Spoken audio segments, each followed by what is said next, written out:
I woke up in a hospital bed with a fractured rib and a cast on my leg, expecting my son to ask if I was okay. Instead, he and his wife burst through the door, furious that my near-death experience was inconveniencing their luxury vacation to the Maldives. "We cannot pause our lives to babysit you," she screamed. I just smiled, nodded, and waited for them to leave. 5 minutes later, I made a single phone call that cut off their $10,000 monthly allowance. A few hours after that, my phone lit up with 36 missed calls. Before I continue this story, let me know where you are watching from in the comments below. Hit like and subscribe if you have ever had to teach an ungrateful family member a lesson they will never forget. My name is Tobias Wright. I am 70 years old, and this is how I destroyed the entitled monsters living under my roof. The harsh fluorescent lights of the emergency room burned my eyes as I slowly regained consciousness. The steady beeping of the heart monitor was the only sound keeping me grounded. My chest ached with every breath, courtesy of 3 fractured ribs, and my right leg was encased in a heavy plaster cast. The police officer who pulled me from the wreckage of my car had told the paramedics I was lucky to be alive. I expected to wake up to the worried faces of my family. I expected the son I had raised to rush to my bedside to hold my hand and thank God his father had survived.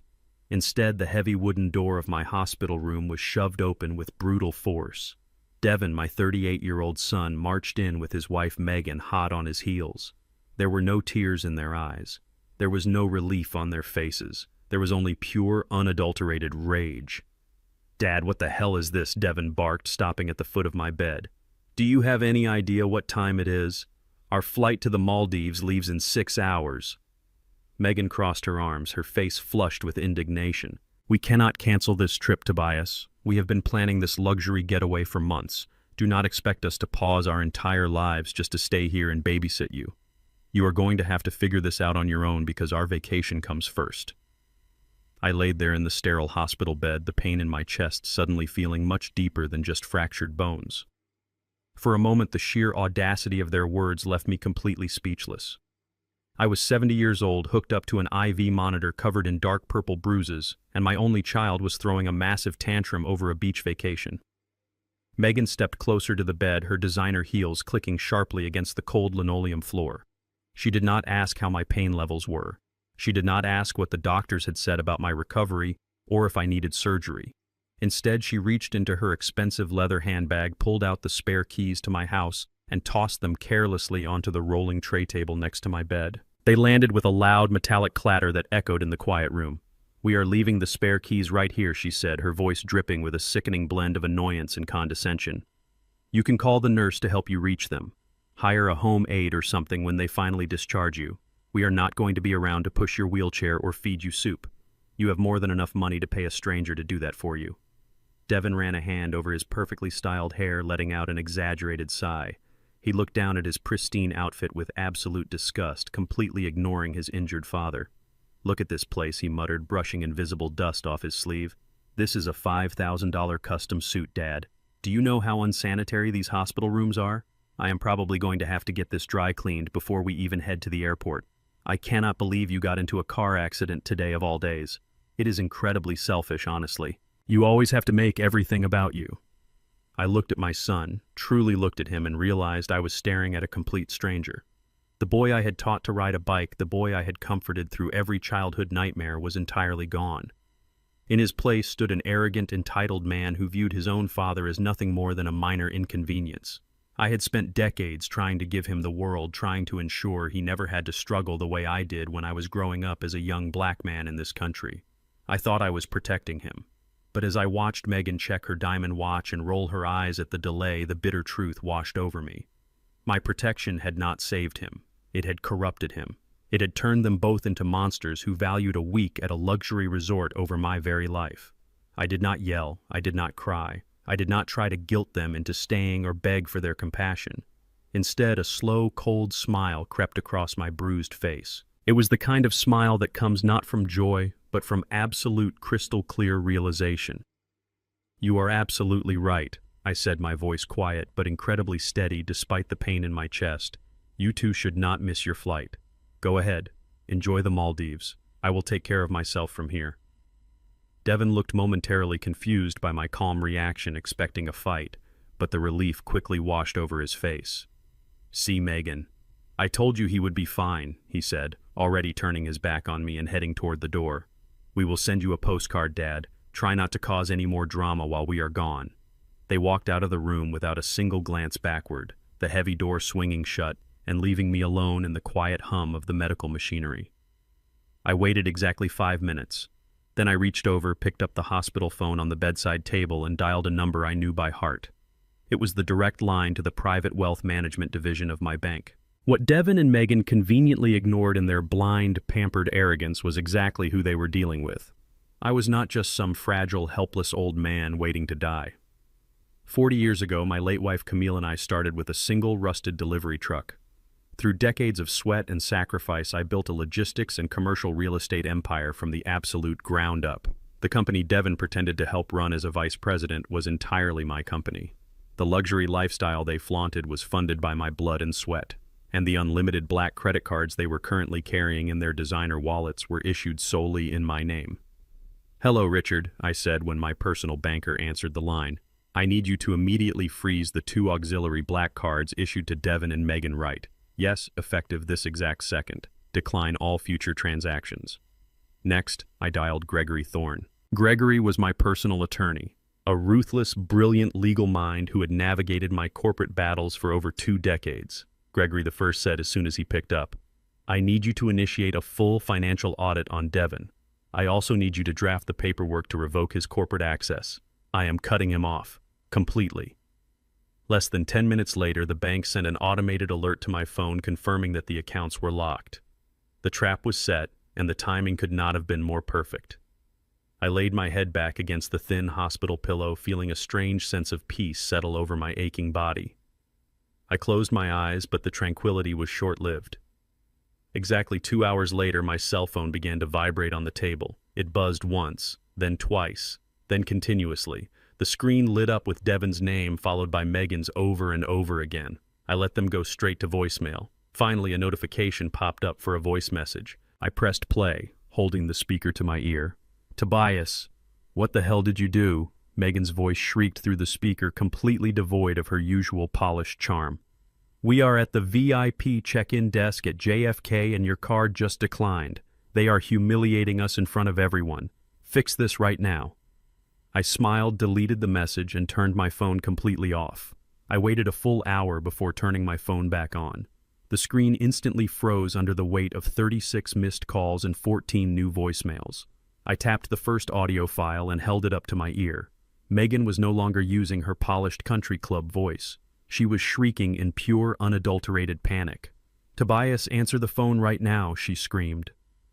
"We are standing at the Emirates first-class check-in desk and your black card just declined. Do you hear me? Declined." The ticketing agent actually handed it back to me in front of a line of people. "Fix this immediately." The second voicemail was even more frantic. I could hear the ambient noise of the busy JFK terminal in the background. The chaotic shuffling of luggage and the drone of intercom announcements framed her absolute hysteria. Megan sounded completely unhinged. "They are looking at us like we are criminals, Tobias. Do you have any idea how humiliating this is? People are literally staring at me." The agent tried running the card 3 times, and the machine keeps flashing a bright red fraud alert. I tried to use my other card, and that one is blocked too.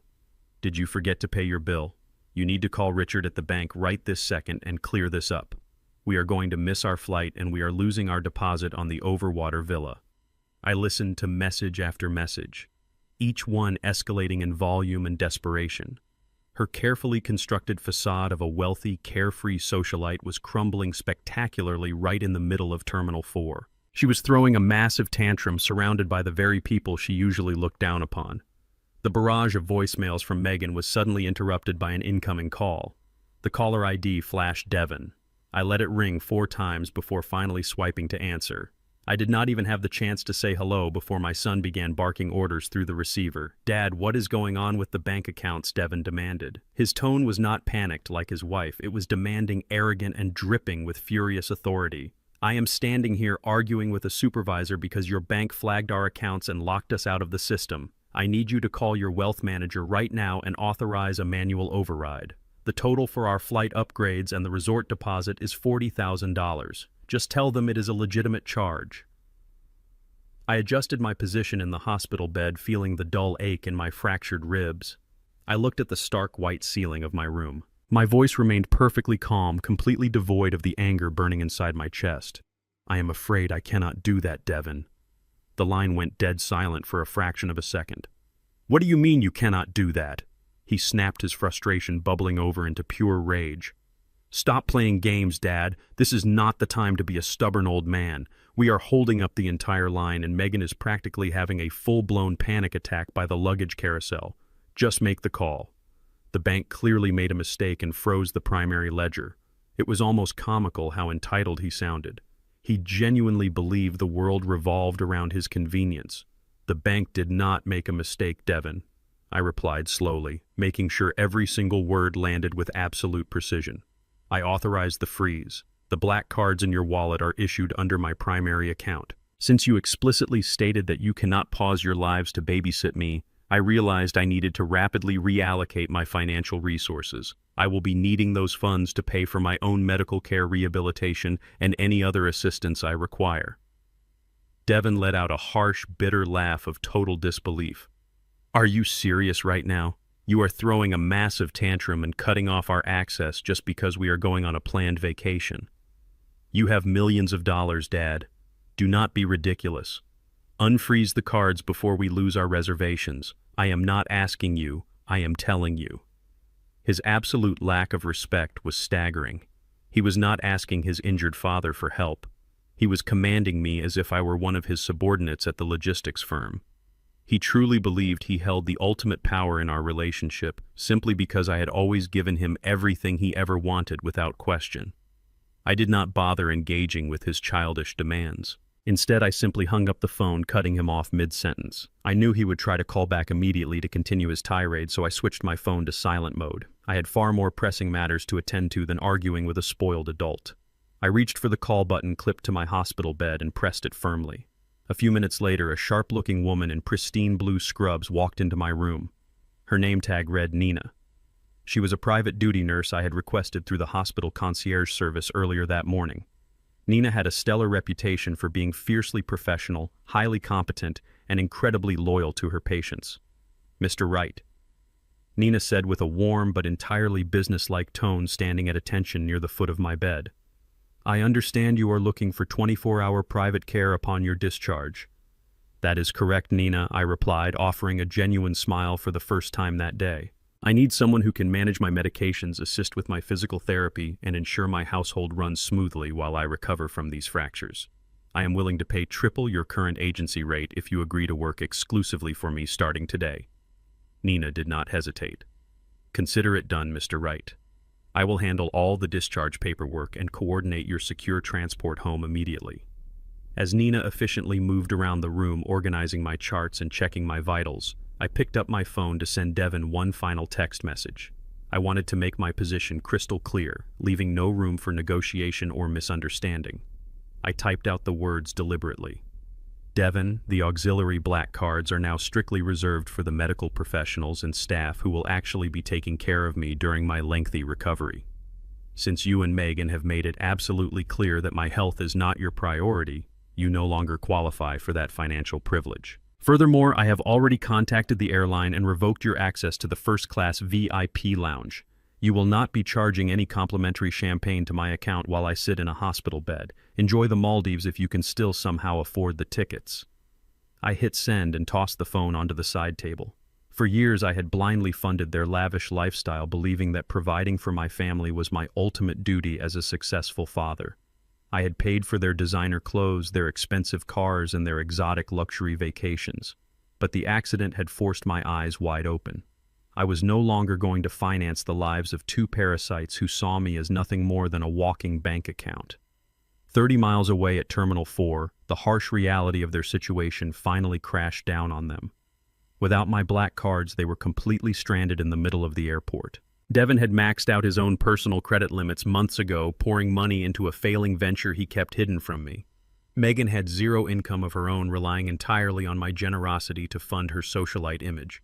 They could not pay for the expensive flight upgrades, they could not cover the exorbitant resort fees, and they certainly could not afford to keep up their wealthy facade for another minute. Humiliated and seething with a dark rage they could not publicly express, they were forced to drag their heavy designer luggage away from the ticketing counter in defeat. But they were not going back to their luxury condo. They knew the only way to get their limitless funding back was to manipulate the source directly. Desperate and venomous, they turned their car around and headed straight back to the hospital. They were coming to put on the performance of a lifetime, ready to play the roles of the devoted, loving children they so clearly were not. The heavy hospital door creaked open, breaking the quiet peace Nina had just established in my room. Less than 3 hours had passed since their spectacular meltdown at the airport terminal, but Devin and Megan had somehow managed to completely overhaul their demeanor. There was no shouting this time. There were no demands about unfreezing credit cards or complaints about ruined Maldives vacations. Instead, they walked in with their heads bowed, playing the roles of the desperately worried children to absolute perfection.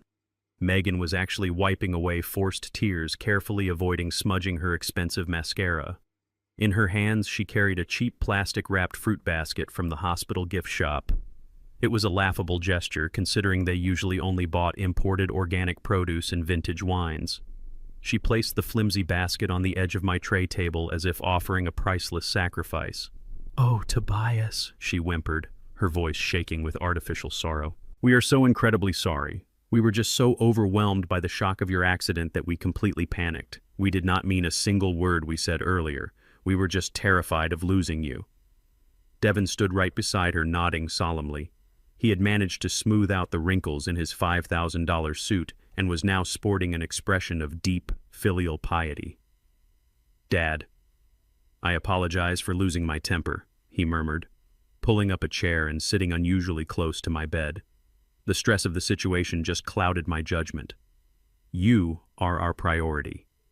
We came straight back because we realized how selfish we were being.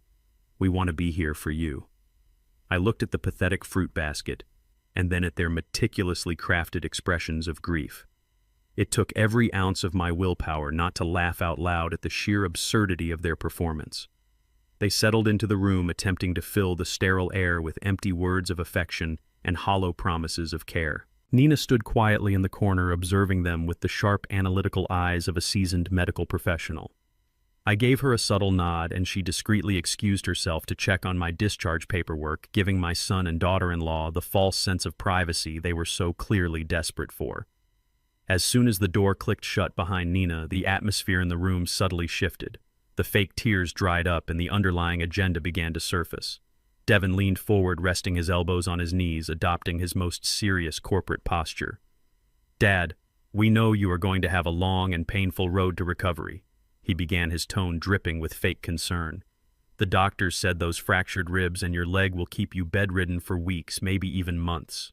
You should not have to carry the immense burden of the business while you are trying to heal. You need to focus entirely on resting." I remained perfectly still, letting him dig his own grave. "And what exactly do you propose, Devin?" I asked, my voice neutral.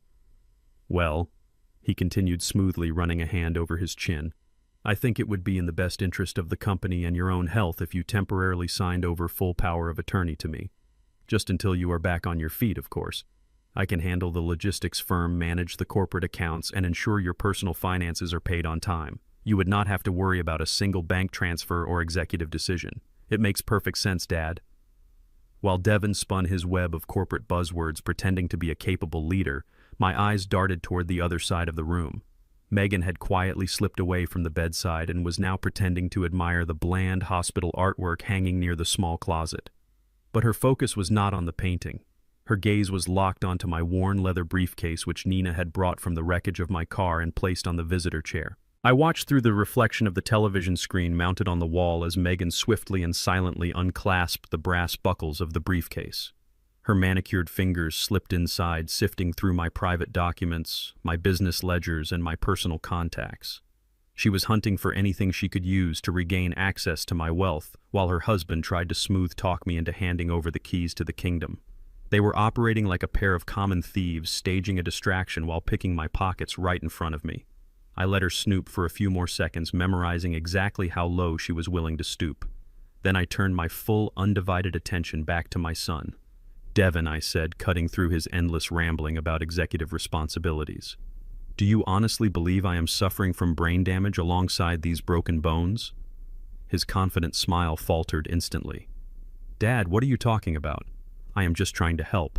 I pushed myself up slightly, ignoring the sharp spike of pain in my chest. "You are trying to secure unrestricted access to my corporate accounts because your black card was declined at an airport terminal," I replied, my voice dropping to a dangerous icy register. "Do not insult my intelligence by dressing up your greed as filial concern. You want power of attorney. You want to run the logistics firm.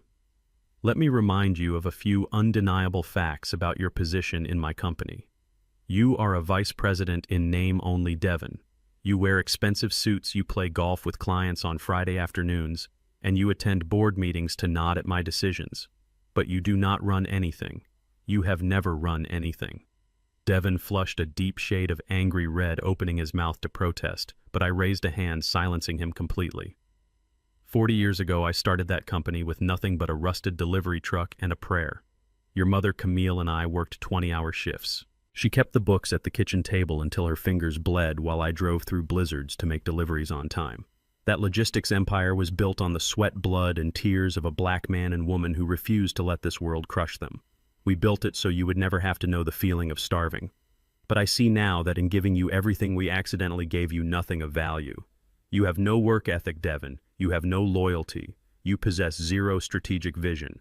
If I handed you the reins to the company today, you would bankrupt the entire operation in less than 6 months just to fund your wife's designer handbag addiction. You are a figurehead. You have always been a figurehead. And you will never lay a single finger on my power of attorney or my corporate accounts as long as I have breath in my lungs."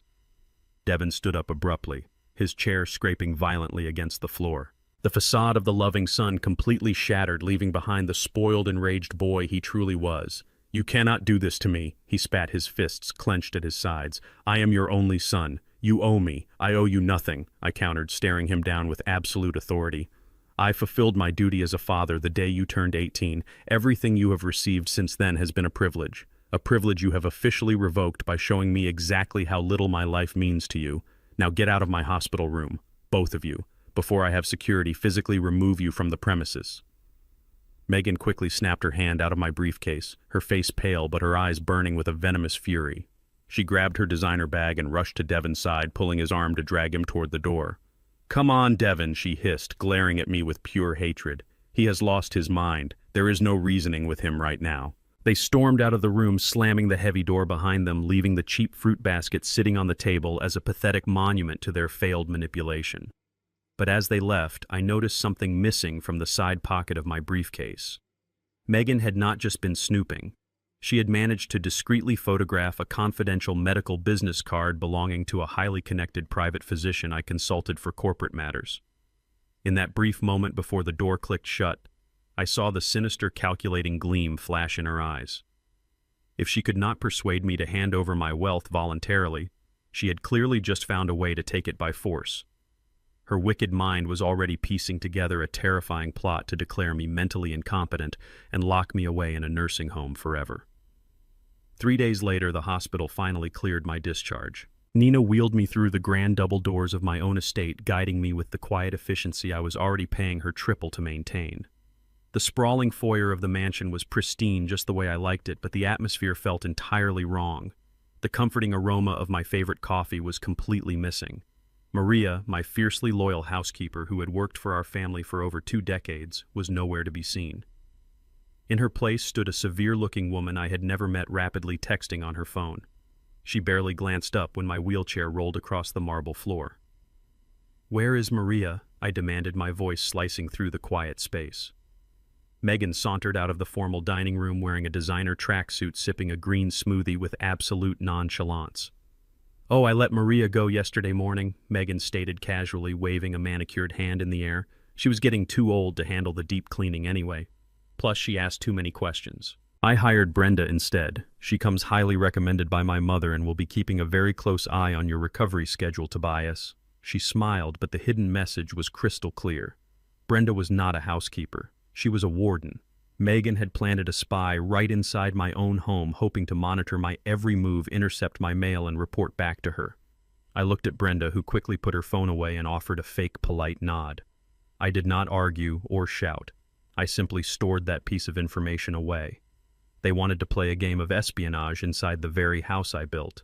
They had no idea how outmatched they were. The following morning, the true depth of Megan's arrogance was put on full display. I was sitting in the sunroom going over physical therapy routines with Nina when Megan strutted down the grand staircase. She was dressed for her morning Pilates session, swinging a set of silver keys around her index finger. I recognized the distinct leather keychain immediately.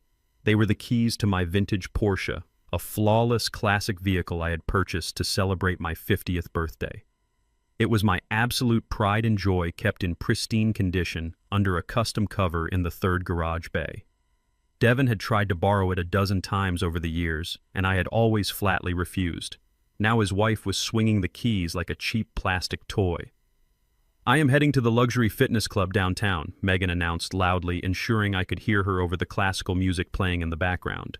"Devin took the Range Rover and my Mercedes needs a detailing, so I am just going to borrow your little sports car for the week. It is not like you will be needing it anytime soon anyway, Tobias." She walked right up to my wheelchair, looking down at my heavy plaster cast and the tight medical brace around my ribs. A cruel, condescending smirk played on her lips as she drank in the sight of my physical vulnerability. "You know it is truly a shame about your leg," she continued, her voice dripping with venomous pity. "You are going to be trapped in that wheelchair for months. By the time you can even press a gas pedal again, you might be too blind or senile to pass a driving test. It would be a complete tragedy to let a beautiful machine like that just sit in the garage collecting dust while you rot away in this chair. I will make sure the engine gets a good workout for you. It is the least I can do since we are sacrificing so much to deal with this highly stressful situation." She tossed her expensive gym bag over her shoulder and flipped her blonde hair, acting as if she owned the entire estate. She genuinely believed my broken bones equated to a broken spirit. She thought my physical weakness meant she had finally gained the upper hand over me. I looked up at her, maintaining complete and utter composure. "You are right, Megan," I said softly. "It is a beautiful machine. Drive safely." She let out a triumphant laugh, clearly thrilled that I had seemingly surrendered without a fight. She turned on her heels and strutted out the front door. As soon as she was out of earshot, I turned my head and locked eyes with my nurse. "Nina," I said, maintaining my calm demeanor. "It is time." Nina immediately pulled her tablet from her medical bag and tapped the screen twice. "I already confirmed the arrival window, Mr. Wright," she stated briskly. "They are pulling through the main security gates right now." I slowly maneuvered my wheelchair toward the massive bay windows that overlooked the expansive circular driveway. The timing was nothing short of cinematic. Just as Megan reached the driveway and pressed the unlock button on the key fob, a massive, heavy-duty flatbed tow truck roared up the driveway, blocking her path entirely. The air brakes hissed loudly as the truck came to a complete halt right in front of the garage. Two men wearing official dealership uniforms hopped out of the cab, carrying clipboards and heavy steel chains. Megan froze in her tracks, her smug expression instantly melting into utter confusion. "Excuse me!" she shouted, marching up to the men in her designer athletic wear. "You cannot park that ugly truck here. You are blocking my exit. Move it right now." The lead driver, a burly man who clearly had zero patience for entitled socialites, barely looked at her. He checked the paperwork on his clipboard and marched straight toward the Porsche. "We are not blocking anything, lady," he replied gruffly. "We are here for the vehicle. Authorized pickup from the owner." Megan shrieked in disbelief. "What are you talking about? I am driving this car. You are not touching it." She stepped in front of the vehicle, crossing her arms as if her tiny frame could stop a flatbed tow truck. That was when I pressed a button on the wall panel, automatically opening the large front doors so my voice could carry outside. Nina pushed my wheelchair onto the front portico. "Step away from the vehicle, Megan," I commanded, my voice echoing across the manicured lawn. "The men are doing exactly what they were hired to do." Megan spun around, her face contorted in shock. "Tobias, what is going on? Tell these men to leave immediately." "I sold it," I replied simply. "I called the exotic car dealership late last night from my hospital bed and signed over the title digitally. They wired the funds directly into my private trust account this morning. The transaction is complete. The car is no longer mine, and it is certainly not yours." The drivers wasted no time. They efficiently hooked the chains to the undercarriage and began winching the beautiful, pristine sports car up the steep incline of the flatbed. Megan watched in absolute horror as her temporary status symbol was literally dragged away from her. "You sold it," she gasped, her voice cracking. "You sold a classic car just to spite me." "I did not sell it to spite you, Megan," I corrected her, staring coldly into her panicked eyes. I sold it because I am cleaning house. I am liquidating assets I no longer need and cutting deadweight. Consider it a preview of things to come. Megan completely lost whatever fragile grip she had on her sanity. She threw her expensive gym bag onto the manicured grass and began screaming at the top of her lungs, stomping her feet in a spectacular display of childish fury right in the middle of the lawn for all the wealthy neighbors to see. The commotion drew Devin out of the house. He burst through the front doors, his face twisted in raw, furious anger when he saw the tow truck driving away with the Porsche. "You are humiliating my wife, Dad," he roared, pointing a trembling finger at my face. "You have completely lost your mind." I simply turned my wheelchair around and let Nina push me back inside, shutting the heavy doors on their pathetic screaming match. But the war was far from over. Out on the lawn, Devin pulled his phone from his pocket, his eyes dark and desperate. "I am calling the private doctor right now," he hissed to Megan. "We are doing this today. He belongs in a facility." Barely 2 hours had passed since the tow truck hauled my pristine sports car down the driveway when the front doorbell rang. I was resting in my study, my injured leg propped up on a velvet ottoman while Nina checked my vitals. Devin marched into the room leading a tall, unusually slick man carrying a leather medical bag. He did not look like any respected physician I had ever encountered in my decades of corporate networking. "Mr. Wright," the man said, flashing a perfectly bleached smile that did not reach his eyes. "I am Dr. Simon Reed. Your son called me here today because he is deeply concerned about your cognitive recovery following your recent vehicular trauma." Without asking for permission, he pulled up a chair directly in front of me and pulled out a notepad. Before I could even inquire about his medical credentials, he launched into a rapid-fire barrage of bizarrely specific and entirely loaded questions. He did not ask about the pain in my fractured ribs or the healing progress of my leg. Instead, he asked me to recall the exact date of my wife's passing, the specific routing numbers for my corporate accounts, and the details of conversations I supposedly had yesterday. When I paused to gauge his angle, he immediately tried to twist my silence. "Do you often find yourself losing track of time, Tobias?" He pressed his pen, hovering over his notepad. "Devin mentioned you have been making highly irrational financial decisions today. It is completely normal for a man of your advanced age to experience severe neurological decline after a major physical shock. We just want to get you the specialized facility care you need." I kept my expression perfectly neutral, but out of the corner of my eye I spotted Megan hovering in the hallway just outside the open double doors of my study. She was pacing back and forth, her arms crossed tightly over her chest, constantly peeking in to monitor the interrogation. She was treating my medical assessment like a high-stakes performance, tapping her manicured nails against the doorframe in a clear display of aggressive impatience. "Doctor, you need to document how aggressive he has been acting," Megan chimed in loudly, stepping just over the threshold. "He literally sold a highly valuable family asset this morning for absolutely no logical reason. He is clearly not in his right mind. He is putting our entire family estate at risk with his sudden paranoid delusions." Dr. Reed nodded sympathetically at her, completely ignoring standard patient confidentiality protocols. He scribbled furiously on his notepad, making exaggerated sighs as if my condition was a tragic, irreversible reality. I could see the dark ink forming completely fabricated conclusions. He was not writing down my coherent responses. He was selectively documenting any slight hesitation, translating my physical exhaustion from the broken bones into evidence of severe mental deterioration. "I see exactly what you mean, Megan," the corrupt doctor replied smoothly, adjusting his expensive glasses. "The trauma from the collision has clearly exacerbated an underlying cognitive decline. Post-concussive dementia is a very real threat. In these advanced stages, patients often display immense hostility toward their primary caregivers. They make reckless financial decisions and push away the people trying to protect them. It is a textbook case of diminished capacity." Devin stood behind the doctor, nodding with a sickeningly grave expression on his face. "We just want what is best for him." Dr. Reed, Devin lied, his voice dripping with artificial sorrow. "We have been looking into a premium assisted living facility upstate. They have a secure memory care unit that can prevent him from harming himself or our family business. We just need your professional medical certification to initiate the transfer of power." Dr. Reed tapped his pen against the paper, a sinister smile playing on his lips. "Based on my preliminary assessment, I believe we have more than enough grounds to proceed with a declaration of incompetence. I will finalize the medical affidavit tonight." Megan let out a loud, audible sigh of relief from the hallway, her posture instantly relaxing, as if she had just won the lottery. They actually thought they had checkmated me right inside my own home. I knew exactly what I needed to do. If I fought back and demonstrated my sharp intellect right then, they would simply regroup and find a more aggressive way to corner me. I needed to give them enough rope to hang themselves completely. So I decided to play the exact role they were paying this fraudulent doctor to document. I let my shoulders slump forward slightly, altering my posture to mimic a defeated, exhausted old man. I allowed my gaze to drift toward the window, staring blankly at the oak trees outside. I rubbed my temples as if the medication was clouding my thoughts. "What day is it?" I murmured, keeping my voice low and slightly raspy. "I need to go to the logistics warehouse. Camille is waiting for me to review the shipping manifests."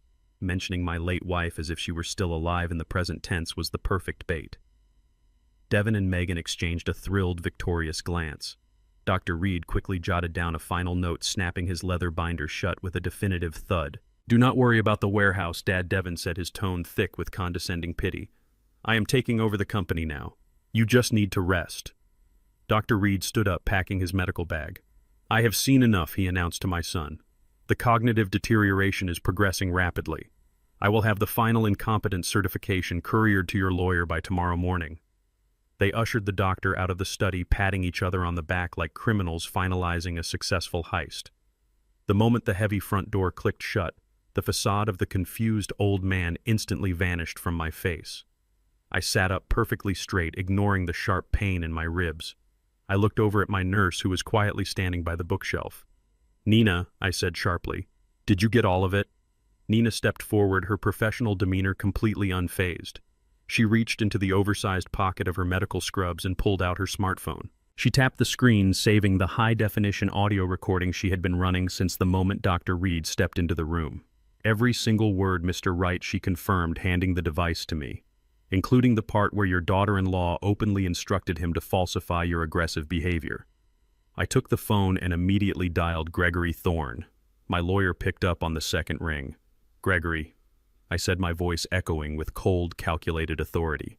"Devin and Megan just brought a hired gun into my home posing as a medical professional. His name is Dr. Simon Reed. I need you to run a comprehensive background check on him immediately. Dig into his medical license, his financial history, and any past malpractice suits. They are trying to build a fabricated case to lock me in a memory care ward and seize my assets." Gregory let out a low whistle over the line. "I am on it, Tobias. I will tear this guy apart and get back to you before dinner." I spent the rest of the afternoon resting in my study, listening to the faint sounds of Devin and Megan celebrating their perceived victory in the west wing of the house. They genuinely believed they had outsmarted a man who had survived 4 decades of cutthroat corporate warfare. The sun was just beginning to set, casting long, dark shadows across the manicured lawn when my private line rang. It was Gregory. I answered immediately, expecting an update on the corrupt doctor. Tobias, Gregory said, his voice lacking its usual calm cadence, replaced instead by a tone of urgent severity. "Dr. Reed is a complete fraud whose medical license was suspended in 2 states for accepting illegal kickbacks. But that is not why I am calling you with such urgency right now. We have a much bigger problem on our hands." "What did they do?" Gregory, I asked, gripping the armrest of my wheelchair. "Megan did not just bring that fake doctor to your house," Gregory revealed, taking a sharp breath. "She went straight to the Regional Hospital Network database this afternoon. She just submitted a comprehensive medical power of attorney, granting Devin full legal authority over your healthcare and residential placement. Tobias, she completely forged your signature on a federal medical document. The revelation of the forged medical document was a declaration of total war. I did not wait for the morning to confront the reality of their betrayal, and neither did my attorney. Gregory drove straight to my estate under the cover of darkness, slipping through the service entrance that Nina had discreetly unlocked. He bypassed the areas of the mansion where Devin and Megan were celebrating their supposed victory and walked directly into my private study. His face was a mask of grim professionalism, but his eyes betrayed a deep, simmering outrage on my behalf. "The medical power of attorney was just the smokescreen, Tobias," he said, his voice dropping to a low, intense whisper as he pulled a thick manila folder from his leather briefcase. "While they were busy trying to convince a corrupt doctor to lock you away in a memory care ward, they were simultaneously raiding your corporate vault." He handed me a stack of highly classified banking statements flagged with red urgent markers from our primary lending institution. I adjusted my reading glasses and stared at the numbers. The ink on the page felt like a physical blow to my chest. Just 3 weeks prior, Devin had exploited his nominal title as vice president to take out a massive commercial mortgage against one of my most valuable logistics warehouses.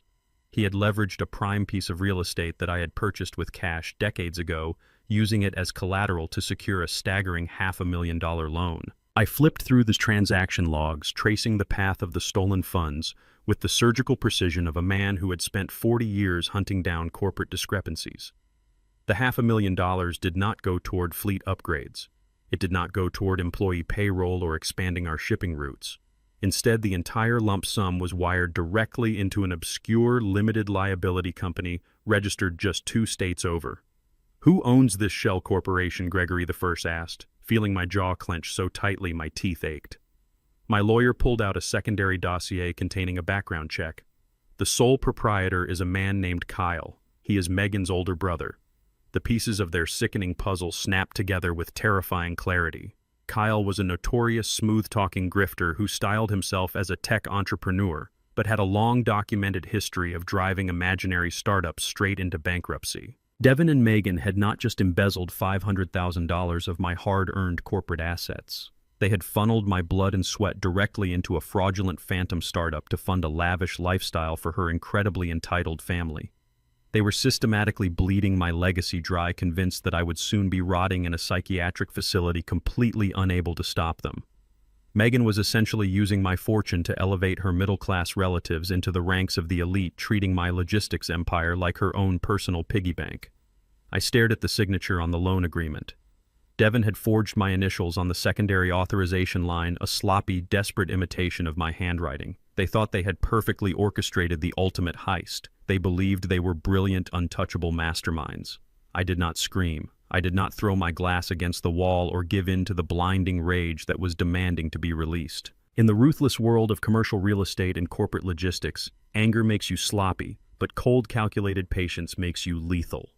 "Gregory," I said, my voice echoing with absolute icy precision in the quiet study, "I want you to immediately contact the Commercial Lending Board at the bank. You will invoke the unauthorized action clause hidden in our corporate charter. Inform them that Devin acted entirely outside his fiduciary capacity and strictly without the consent of the board of directors." My lawyer smiled, a sharp, predatory grin forming on his face. "You want me to pull the parent company's guarantor status on the mortgage?" he confirmed, already typing the directive into his encrypted tablet. "Exactly," I replied, folding my hands on my desk. "The moment my logistics firm officially disavows that $500,000 loan, the bank will panic. They will instantly reclassify the mortgage from a secure corporate asset into a high-risk, unsecured personal liability. Without my company backing the funds, that $500,000 immediately transforms into Devin's massive, toxic personal debt. He has no real assets of his own to use as collateral. His sports cars, his luxury condo, his designer watches, all of it legally belongs to my trust. The bank will trigger an automatic default and demand immediate full repayment within 24 hours. I was setting a financial time bomb directly under his custom-tailored suit, and he had absolutely no idea the timer had just started ticking. The next afternoon, while I was resting in my wheelchair by the grand window overlooking the gardens, Brenda, the spy maid Megan had hired, walked into my room. She held a heavy, gold-embossed envelope between her fingers, handing it to me with a dismissive smirk before leaving without a word. I broke the wax seal and pulled out a piece of premium cardstock. It was a formal invitation to an extravagant high-society dinner party taking place this upcoming Saturday night. The venue listed was my own mansion. Megan was hosting a lavish gathering to show off her newfound power, and the guests of honor were none other than her biological parents. She intended to parade them around my estate, boasting about the massive startup funding her brother had just received and silently celebrating their impending takeover of my entire fortune. I carefully folded the invitation and placed it in my lap, a dark, genuinely satisfied smile crossing my face. I would gladly attend her little celebration. Saturday evening arrived with the obnoxious hum of luxury vehicles pulling up my winding driveway. Megan had transformed my elegant, understated home into a gaudy spectacle, complete with a string quartet and waitstaff serving expensive champagne she could no longer afford. I sat quietly in my wheelchair near the grand fireplace, observing the circus with the keen eye of a hawk watching its prey. Soon the guests of honor made their grand entrance. Megan's parents, Richard and Patricia, strutted into the foyer wearing outfits that screamed new money and desperation. They were a middle-class couple who had always harbored a quiet, toxic disdain for my background, masking their prejudice behind fake smiles and forced politeness. When they spotted me sitting in the corner with my cast and medical brace, their eyes gleamed with a sickening mixture of pity and arrogant triumph. Patricia drifted over, her heavy perfume preceding her, and patted my shoulder as if I were a confused stray dog. "Oh, Tobias," she cooed, her voice loud enough for nearby guests to hear. "It is so tragic to see you like this. Megan told us all about your little cognitive struggles and how hard it has been for you to remember basic things. Do not worry, you are in good hands now. We will make sure you are comfortable in your final years." Richard stood beside her, sipping a glass of my vintage scotch, looking down his nose at me with blatant disrespect. He surveyed my mansion with greedy, calculating eyes, already mentally measuring the drapes and claiming ownership of the legacy I had built with my bare hands. I simply nodded, absorbing their insults, fueling the fire of my impending retaliation. The evening progressed into a lavish sit-down dinner in the formal dining room. I insisted on joining them at the table, taking my rightful place at the head, much to Megan's visible irritation. As the courses were served, Richard's voice grew louder, fueled by the expensive alcohol and his own inflated ego. He dominated the conversation, making sure every guest in the room heard about the glorious future his family was stepping into. He leaned back in his mahogany chair, gesturing grandly with his crystal glass. "You know, everyone, it truly is a new era," Richard announced, casting a condescending glance in my direction. "We have to acknowledge when it is time to pass the torch to the younger, more capable generation. Devon is stepping up to take full control of the logistics empire. It takes a sharp, modern mind to navigate today's corporate landscape, and frankly, it is a massive relief that he is finally steering the ship away from outdated business models." Megan beamed, reaching over to squeeze Devon's hand, playing the role of the proud, supportive wife. But Richard was not finished. He wanted to ensure his ultimate victory was broadcast to the entire room. In fact, he continued puffing out his chest. Devon has already proven his exceptional business acumen. Just this week, he finalized a massive $500,000 capital injection into my son Kyle's new tech startup. It is a brilliant synergistic partnership. Kyle has the visionary ideas, and Devon brings the heavy financial backing of the Wright estate. That $500,000 is going to revolutionize the industry, and it guarantees our family's absolute financial supremacy for decades to come. Devon sat there soaking in the praise, looking incredibly smug in his tailored suit. He genuinely believed he was the master of the universe. He had no idea that he was sitting on a mountain of high-yield explosives. Richard raised his glass high in the air, a triumphant smirk plastered across his face. "So let us propose a toast. To Devon, to Kyle's brilliant startup, and to the merging of our families into one unstoppable financial powerhouse." The guests murmured their polite agreements, raising their glasses in unison. I did not raise mine. I simply sat there, absorbing the sheer magnitude of their delusion, letting the silence stretch just long enough to make the air in the room feel heavy and uncomfortable. I slowly picked up my porcelain teacup, took a measured sip of Earl Grey, and set it back down on the saucer with a soft, deliberate clink. The sound cut through the ambient chatter, drawing every eye at the table toward me. "That is a truly fascinating investment strategy, Richard," I said, my voice cutting through the dining room with absolute terrifying clarity. "I must congratulate you and Kyle on securing such a substantial amount of capital. It takes real audacity to launch a startup with $500,000 in illegally borrowed funds." Richard scoffed, waving a dismissive hand. "It is not borrowed, Tobias. It is a strategic corporate allocation. Devon utilized the company's asset portfolio to back the venture. It is completely secure and entirely above board." I offered a cold, predatory smile, leaning forward slightly in my wheelchair. "That is where you are tragically misinformed, Richard. You see, a corporate allocation requires the explicit authorization of the board of directors and the signature of the primary shareholder. I am the sole primary shareholder. What Devon actually did was commit commercial mortgage fraud. He attempted to leverage a warehouse using forged documents to secure a personal loan under the false pretense of corporate backing." Devon's face drained of all color. He dropped his fork, the silver clattering loudly against his expensive china plate.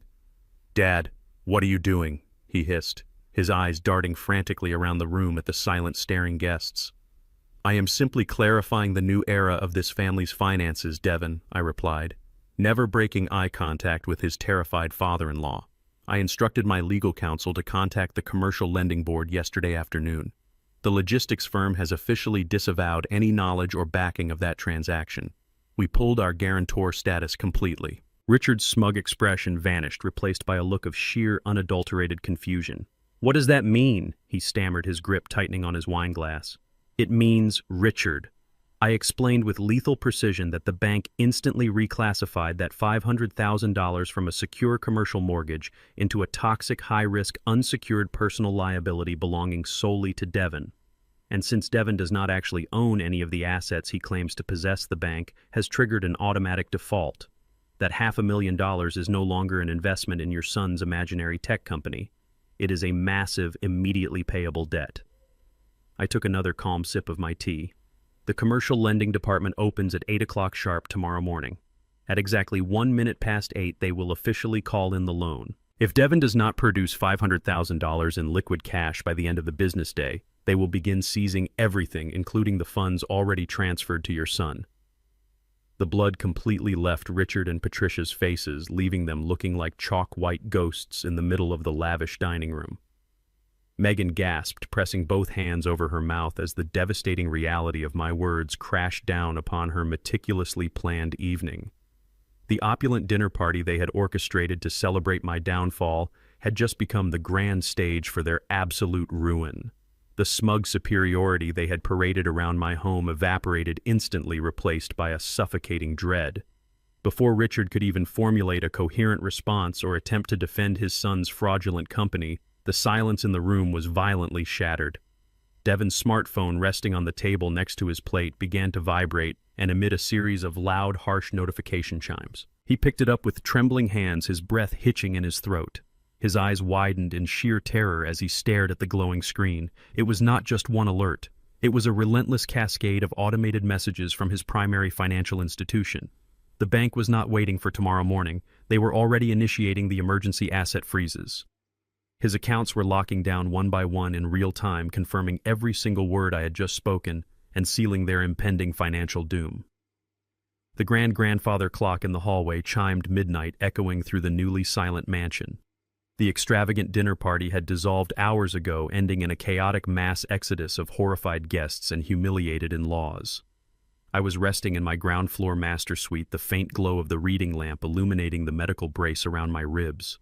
My eyes were closed, but I was wide awake, anticipating the inevitable fallout.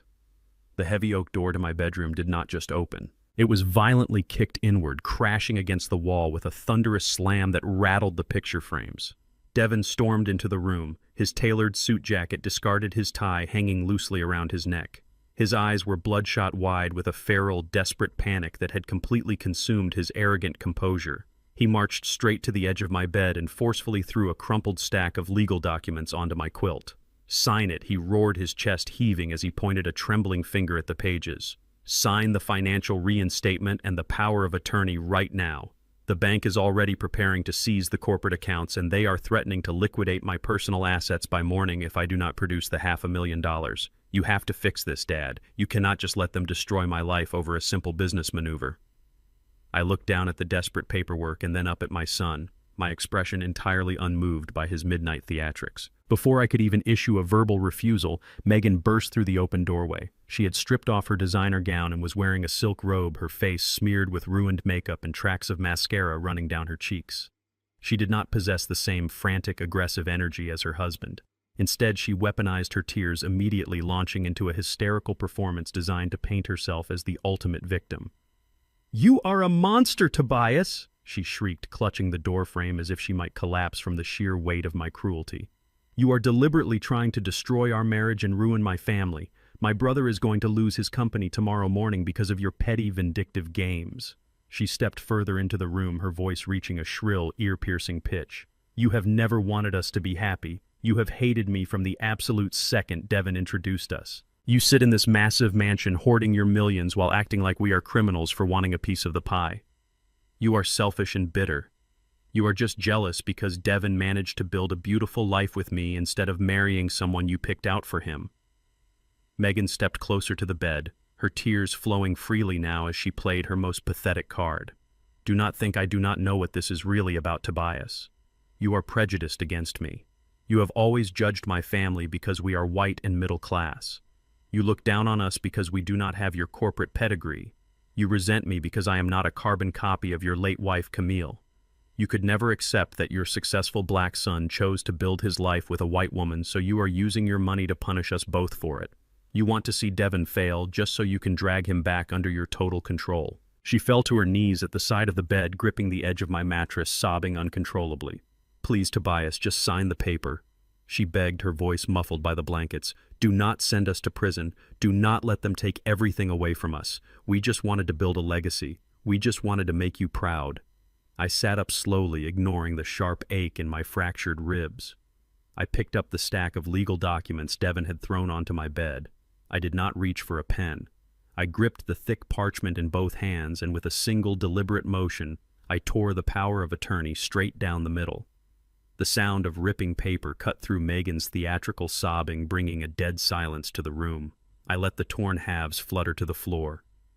Do not ever invoke Camille's name in this house again, I said, my voice dropping to a low, lethal register that made Devin involuntarily step back. And do not dare to use your race as a convenient shield for your parasitic greed, Megan. My disdain for you has absolutely nothing to do with the color of your skin or your middle-class background.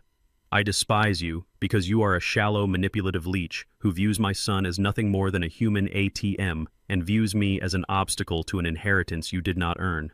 I leaned forward, resting my forearms on my knees, locking eyes with the sobbing woman on the floor.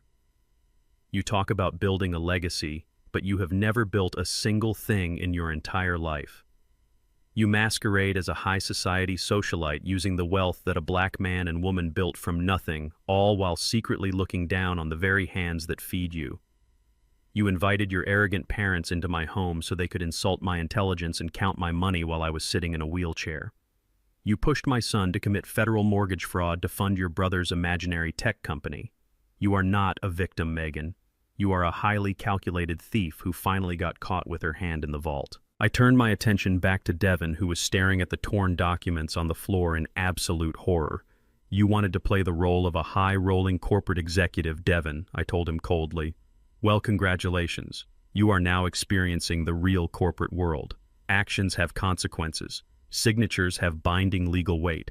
And committing fraud against a commercial bank carries federal prison time. You made your bed with this woman and her grifter family.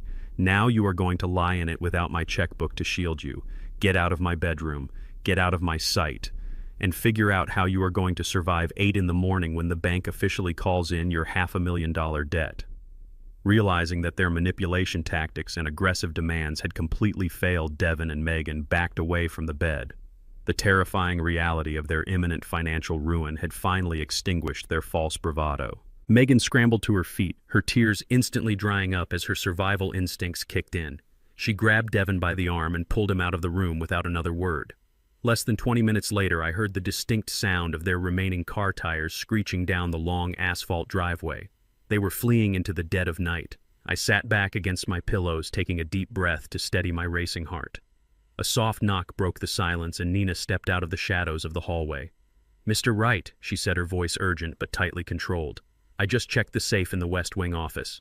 Devin bypassed the security code before they left. He stole the original deed to the suburban villa where they currently live. He took the physical property title with him. The sun had barely risen over the estate when my private line rang. It was Gregory Thorne. His voice was razor-sharp, immediately cutting through the early morning quiet.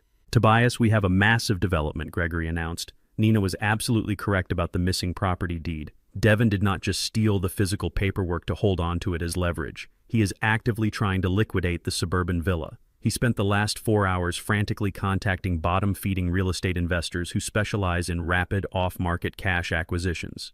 He is trying to offload a $2 million luxury property for a fraction of its actual market value just to get his hands on immediate liquid cash to satisfy the commercial bank before they completely obliterate him. He knows he does not officially own the house, but he possesses the original deed and shares your exact last name. He is setting up a fraudulent transfer of ownership, expecting to pocket the cash and vanish before the new buyers or the state registrar realize the title is completely illegitimate. He has found a shady cash buyer willing to close the deal by tomorrow afternoon, no questions asked. I listened to the rapid clicking of Gregory typing on his keyboard. I am drafting the police report right now. Tobias. Gregory continued, his tone shifting into full prosecution mode. We need to dispatch local authorities to his location immediately. If we alert the fraud division, we can have Devin intercepted and arrested for attempted grand larceny and possession of stolen documents before he even gets close to a closing table. We can shut this entire circus down by lunch. I took a deep breath, staring out the window at the dew-covered grass of my lawn. The protective, fatherly instinct that had governed my life for 38 years briefly flickered in my chest, but I ruthlessly extinguished it. No, Gregory, I commanded, my voice echoing with an unnerving calm. Do not call the police. Do not intercept him. Let him proceed with the sale. The line went dead silent. Gregory was a seasoned cutthroat attorney, but even he was momentarily stunned by my directive. Tobias, he said carefully, if he signs that transfer, he is committing federal real estate fraud. He is crossing a legal line that carries mandatory minimum sentencing. We are talking about years in a federal penitentiary. I know exactly what line he is crossing, Gregory was replied, gripping the armrests of my wheelchair. For his entire life, I have acted as Devin's safety net. Every time he made a mistake, every time he failed, I swooped in and paid the price to shield him from the consequences. That is precisely why he is so comfortable stealing from me now. He genuinely believes that deep down, I will always intervene before he actually destroys his life. He thinks I will stop him. I am not going to stop him this time. If I call the police now, he gets arrested for an attempt. He will claim he was just having the property appraised or some other pathetic lie, and Megan will play the victim to a sympathetic jury. I want him to sign his name on the dotted line. I want him to cross the point of absolute no return. Let him forge my signature on the transfer documents and hand over the deed. Gregory let out a low, appreciative breath. He understood the lethal nature of my strategy. You want to build an airtight federal case that no high-priced defense attorney could ever dismantle, he confirmed. Exactly, I said. I want you to utilize your contacts in the state property registry. Find out exactly which notary and which title company Devin is using to facilitate this under-the-table transaction. Do not block the sale. Instead, I want you to ensure the paperwork glides through the system without raising any preliminary red flags. Have your associates monitor the transaction from the inside. Let the notary stamp the forged documents. Let the wire transfer process initiate. Once that ink dries on the fraudulent contract, his crime becomes an undeniable matter of federal record. We are going to let him lock himself inside his own prison cell. Gregory did not hesitate. I will make the calls immediately, Tobias. I have a senior contact at the title registry office who can quietly flag the specific transaction and allow it to process while simultaneously generating an alert for the federal authorities. Devin will think he pulled off the perfect crime, but he will actually be creating a legally binding confession of grand larceny. The meticulous planning required a cold heart, but my son had already frozen mine. I spent the remainder of the day in my study reviewing the corporate restructuring files while Nina monitored my vitals. I felt a profound sense of clarity. Devin and Megan thought they were outsmarting an injured old man. They thought they were moving with stealth and speed. In reality, they were simply walking down a brightly lit corridor directly into the steel jaws of a trap I was holding open for them. Every step they took was monitored. Every desperate decision they made was anticipated and weaponized against them. By late afternoon, Gregory called back to confirm the bait was set. Devin had scheduled the closing for the following morning at a discreet title office downtown.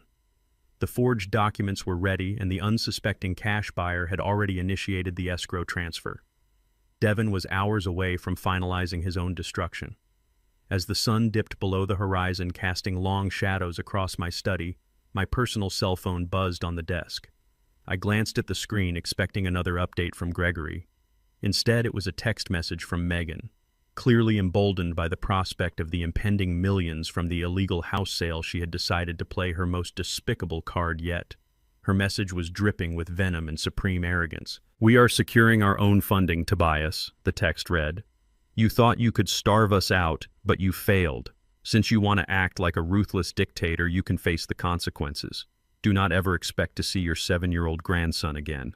I am blocking your number and banning you from his school. If you ever want to see his face or be a part of his life, you will unlock those black cards and wire $2 million into my personal account by tomorrow noon.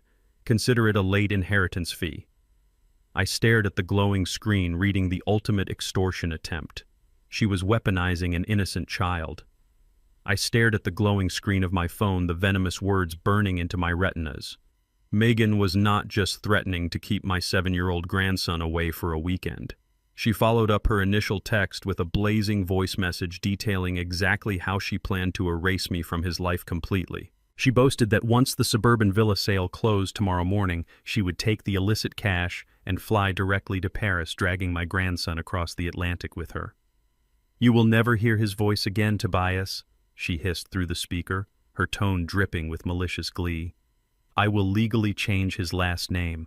I will enroll him in an international boarding school under my maiden name, and I will make sure he grows up believing his grandfather was a cruel, senile old man who abandoned him. You have 24 hours to wire those $2 million into my personal offshore account. If you do not comply, your legacy ends with you." She was using an innocent child, her own flesh and blood, as a human shield to extort me. It was the ultimate act of cowardice, a desperate, despicable pivot from a woman who realized her financial lifeline had been brutally severed. She thought this emotional terrorism would finally break me. A few moments later, my private line rang loudly, cutting through the quiet of my study. I answered it, maintaining my absolute silence. Devin was on the other end, his voice dripping with a newfound disgusting confidence. He genuinely believed they had finally backed me into an inescapable corner. "Listen to my wife, Dad," Devin commanded, trying to mimic the authoritative tone I had used in boardrooms for 40 years. "You thought you could outsmart us by freezing the bank accounts and manipulating the commercial lending board. You thought you were 10 steps ahead of everyone else, but you forgot one crucial detail. You care deeply about the family name. You care about your bloodline. My son is the only heir to the Wright legacy, and Megan and I hold complete custody over him. If you refuse to unlock those black cards and wire the $2 million immediately, we will vanish without a trace. You will spend the last few years of your pathetic life completely alone in that massive empty mansion, knowing your only grandson does not even remember what you look like." Devin let out an arrogant scoff, fully convinced he held the ultimate trump card. "You have always been a ruthless businessman, Dad, but you have a soft spot for the boy. I know you do. You cannot stand the thought of losing him. So drop the tough guy act, call Gregory Thorne, and authorize the transfer. Consider it the price of admission to stay in your grandson's life." It was sickening to hear my own son use his child as a bargaining chip. He viewed his son not as a person to be loved and protected, but as leverage in a financial hostage negotiation. Devin had grossly miscalculated the situation. He assumed my love for my grandson translated into a willingness to be extorted by two criminals. He thought this threat would break my spirit and force me to capitulate to their ridiculous demands. Instead, it only solidified my resolve to utterly destroy them. They were trying to manipulate me with the one thing I held sacred, proving once and for all that they possessed no moral boundaries whatsoever. I did not raise my voice or offer a single word of negotiation. I simply listened to his arrogant demands, letting the silence stretch until Devin grew incredibly uncomfortable. "We are waiting for the wire transfer notification." He finally snapped his false bravado, wavering slightly under the weight of my total silence. "You have until noon tomorrow." He hung up the phone, believing he had delivered a fatal blow. I placed the phone gently on my mahogany desk, turning my wheelchair toward the large portrait of my late wife, Camille, hanging above the ornate fireplace. Her warm, intelligent eyes seemed to look right through me, reminding me of a solemn promise we made to each other 5 years ago, just weeks before cancer took her from me. Camille had always seen through Devin's superficial charm. She knew our son was inherently weak, prone to taking the easy way out, and easily manipulated by flashy, hollow people like Megan.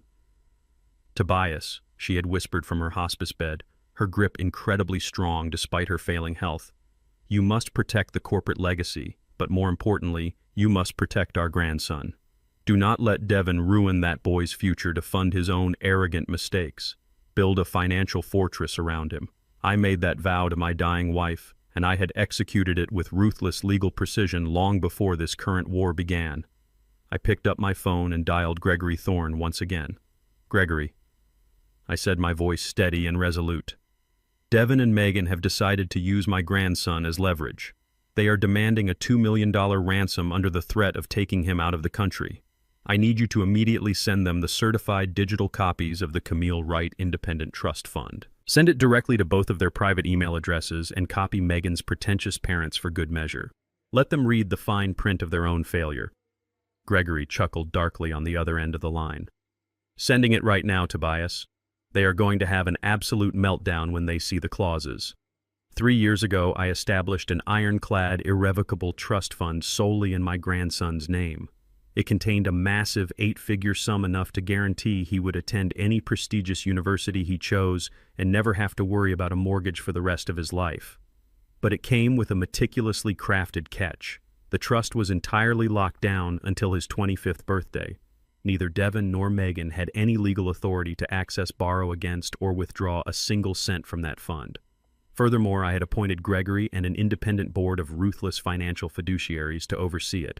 If Devin or Megan attempted to dispute it, challenge custody, or flee the country with the boy, a fail-safe clause would immediately trigger freezing all secondary family assets and alerting federal child welfare authorities to a potential kidnapping risk. I was not just calling their bluff. I was legally neutralizing their only weapon. Exactly 12 minutes later, my phone vibrated with a delivery receipt. They had opened the email and read the trust documents. The profound silence that followed from their end was the sweetest sound I had heard all week. Their grand extortion attempt had just slammed into an impenetrable brick wall of elite corporate law. They realized they could not touch a dime of the boy's fortune, and taking him out of the country would now trigger a massive federal manhunt. Stripped of his leverage, cornered by his impending $500,000 bank default, and realizing the suburban villa sale would not clear fast enough to save him, Devin's panic hit a fever pitch. Driven by sheer blinding desperation, he made the most catastrophic decision of his life. Nina received an urgent alert from our internal corporate security team. Devin had just violently peeled out of his driveway, speeding directly toward the logistics company headquarters. He was heading straight for the executive vaults, intending to use his remaining administrative access to physically drain the employee union cash reserves before the morning sun rose. The sun had barely begun to paint the city skyline when Devin drove his sports car recklessly into the VIP parking garage of my logistics headquarters. According to the live security feed Nina monitored from my tablet, my son marched through the glass atrium with the frantic, manic energy of a cornered animal trying desperately to play the apex predator.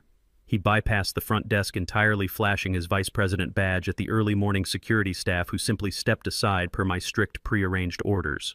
Devin took the executive elevator straight to the top floor, his mind entirely consumed by the desperate need to secure the employee union cash reserves before his $500,000 loan defaulted. He burst through the heavy frosted glass doors of the executive boardroom where the primary corporate vault was secured. Our chief financial officer, Marcus, was already standing near the digital keypad, holding a stack of leather-bound ledgers. "Open it," Devin barked, his voice echoing sharply across the vast, empty conference table. He did not ask politely. He demanded, straightening his tie in a pathetic attempt to project authority. "I need an immediate withdrawal of $300,000 in untraceable funds for an emergency operational expenditure. Open the vault right now, Marcus. I am operating under executive privilege, and I do not have time for bureaucratic delays." Devin crossed his arms, tapping his expensive Italian leather shoes against the polished hardwood floor, completely oblivious to the trap that had already snapped shut around his ankles. He genuinely believed his hollow title still commanded respect within these walls. Marcus did not move a single muscle toward the vault keypad. Instead, he simply lowered his ledgers and looked past my son. The boardroom was dimly lit, the heavy motorized blinds still drawn shut against the morning sun. At the far end of the long mahogany table, the oversized leather chairman chair was turned entirely away from the room, facing the sprawling panoramic view of the city. Devin noticed Marcus hesitating, and his face twisted with sudden entitled rage. "Did you not hear me?" Devin snapped, taking a threatening step forward. "I am the vice president of this company, and I am giving you a direct order to open that safe immediately." Slowly, the heavy leather chair began to swivel around. The quiet, mechanical hum of the rotating base was the only sound in the cavernous room. Devin froze, his arrogant posture instantly collapsing as the chair completed its rotation. I was sitting there directly in the center of my own corporate fortress. I was not wearing a flimsy hospital gown. I was not confined to my wheelchair, groaning in pain from fractured ribs. I was dressed in a pristine charcoal gray bespoke suit, leaning forward with my hands steeped on the mahogany table, projecting an aura of absolute, unyielding authority. The medical brace was hidden seamlessly beneath my tailored clothing, and my fractured leg rested comfortably out of sight beneath the heavy wooden desk. I looked into my son's eyes with the cold, calculating gaze of a man who had built this empire from dirt, blood, and broken bones. The color drained from Devon's face so fast he looked as though he might collapse right onto the expensive Persian rug. "Dad," he stammered, taking a clumsy step backward, his voice cracking into a high, pathetic pitch. "You are supposed to be on bed rest. You are supposed to be trapped at the house." He looked wildly around the room, finally noticing that Marcus was not alone. From the shadows of the adjoining executive lounge, Gregory Thorne stepped out holding a thick binder of legal documents. Beside him stood the entire executive board of directors, men and women who had fought in the corporate trenches with me and Camille for decades. They had been standing there in absolute silence, bearing witness to Devon attempting to rob the working-class employees who kept this company running. The silence in the boardroom was absolute, suffocating, and deafening. It was the heavy, terrifying quiet of a predator trapping its prey in an inescapable corner. Devon swallowed hard, his eyes darting frantically between the vault, the board members, and my steely expression. He realized in one crushing, humiliating moment that there was no emergency operational expenditure. There was no secret withdrawal. There was only a public, devastating execution of his corporate career, and he had walked right onto the executioner block. I did not raise my voice. I did not need to. True power never has to shout to make itself heard. Devon Wright. I began every syllable, slicing through the quiet room like a freshly sharpened blade. You have attempted to authorize a fraudulent withdrawal from the Employee Union Reserve Fund to cover a personal commercial default. You have forged my signature to secure a disastrous loan for a phantom startup, and you have continuously leveraged the good name of this company to fund a lavish parasitic lifestyle. Devon opened his mouth to defend himself, but no words came out. His arrogant facade had been entirely atomized, leaving behind a terrified little boy. By unanimous vote of the board of directors, standing right here as witnesses, I continued my gaze, never leaving his panicked eyes. Your employment at this logistics firm is terminated immediately. You are hereby stripped of the vice president title. You are stripped of all executive privileges, access clearances, and corporate representation. You are, as of this exact second, completely unemployed. Devon gasped, a pathetic, desperate sound escaping his throat. "Dad, please, you cannot do this to me in front of everyone," he pleaded, finally shedding his false bravado and begging for mercy. "I am your son. I built this division with you." "You built absolutely nothing," I corrected him, my voice turning into a low, terrifying growl. "You coasted on the sacrifices of a black man and woman who gave you the world, and you repaid us by trying to lock me in a psychiatric ward so you could steal the rest of my legacy." I pressed a silver button on the intercom console resting on my desk. The frosted glass doors of the boardroom slid wide open, revealing the bustling main floor of the headquarters. Hundreds of morning shift employees, managers, and warehouse supervisors stopped dead in their tracks, turning their attention to the executive suite. The employees who had suffered under his arrogant, dismissive management style for years watched with wide, satisfied eyes as the man who constantly belittled them was publicly dethroned. "Place your corporate key card, your company credit cards, and the keys to the company issued." "Range Rover on this table." "Devon," I ordered loudly, ensuring the absolute silence of the entire floor amplified my command. "Right now." Devon looked out at the sea of faces, realizing that his ultimate humiliation was being broadcast to the very people he had spent years treating like garbage. His hands shook violently as he reached into his designer suit, pulling out the glossy black key card and the heavy silver car keys. He dropped them onto the mahogany table, the items clattering loudly against the wood. He had been stripped of his armor, his wealth and his dignity reduced to nothing more than a desperate fraud standing in a borrowed suit. I gave a swift, silent nod to the head of corporate security. Two massive guards stepped forward, grabbing Devon firmly by the arms. They did not guide him gently. They physically dragged him out of the boardroom, marching him through the center of the open office floor. Hundreds of employees watched in absolute silence as the former vice president was hauled toward the service elevators like a common trespasser. Devon struggled helplessly against their grip, his face flushed with tears of pure, unadulterated shame. As soon as he was shoved out the front glass doors and onto the cold concrete of the street, he scrambled to pull his cell phone from his pocket. Completely broken and entirely out of options, he frantically dialed his wife, hoping she could somehow salvage the pieces of their shattered lives. He needed her to execute their suburban villa scam immediately to get the cash they desperately needed to survive. But the phone just rang and rang, echoing endlessly against his ear.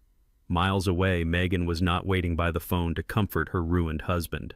She was sitting in the guest suite of my estate dialing the most ruthless divorce attorney in the state. Devin stumbled out of a cheap rideshare vehicle and dragged his heavy feet up the paved driveway of the suburban villa.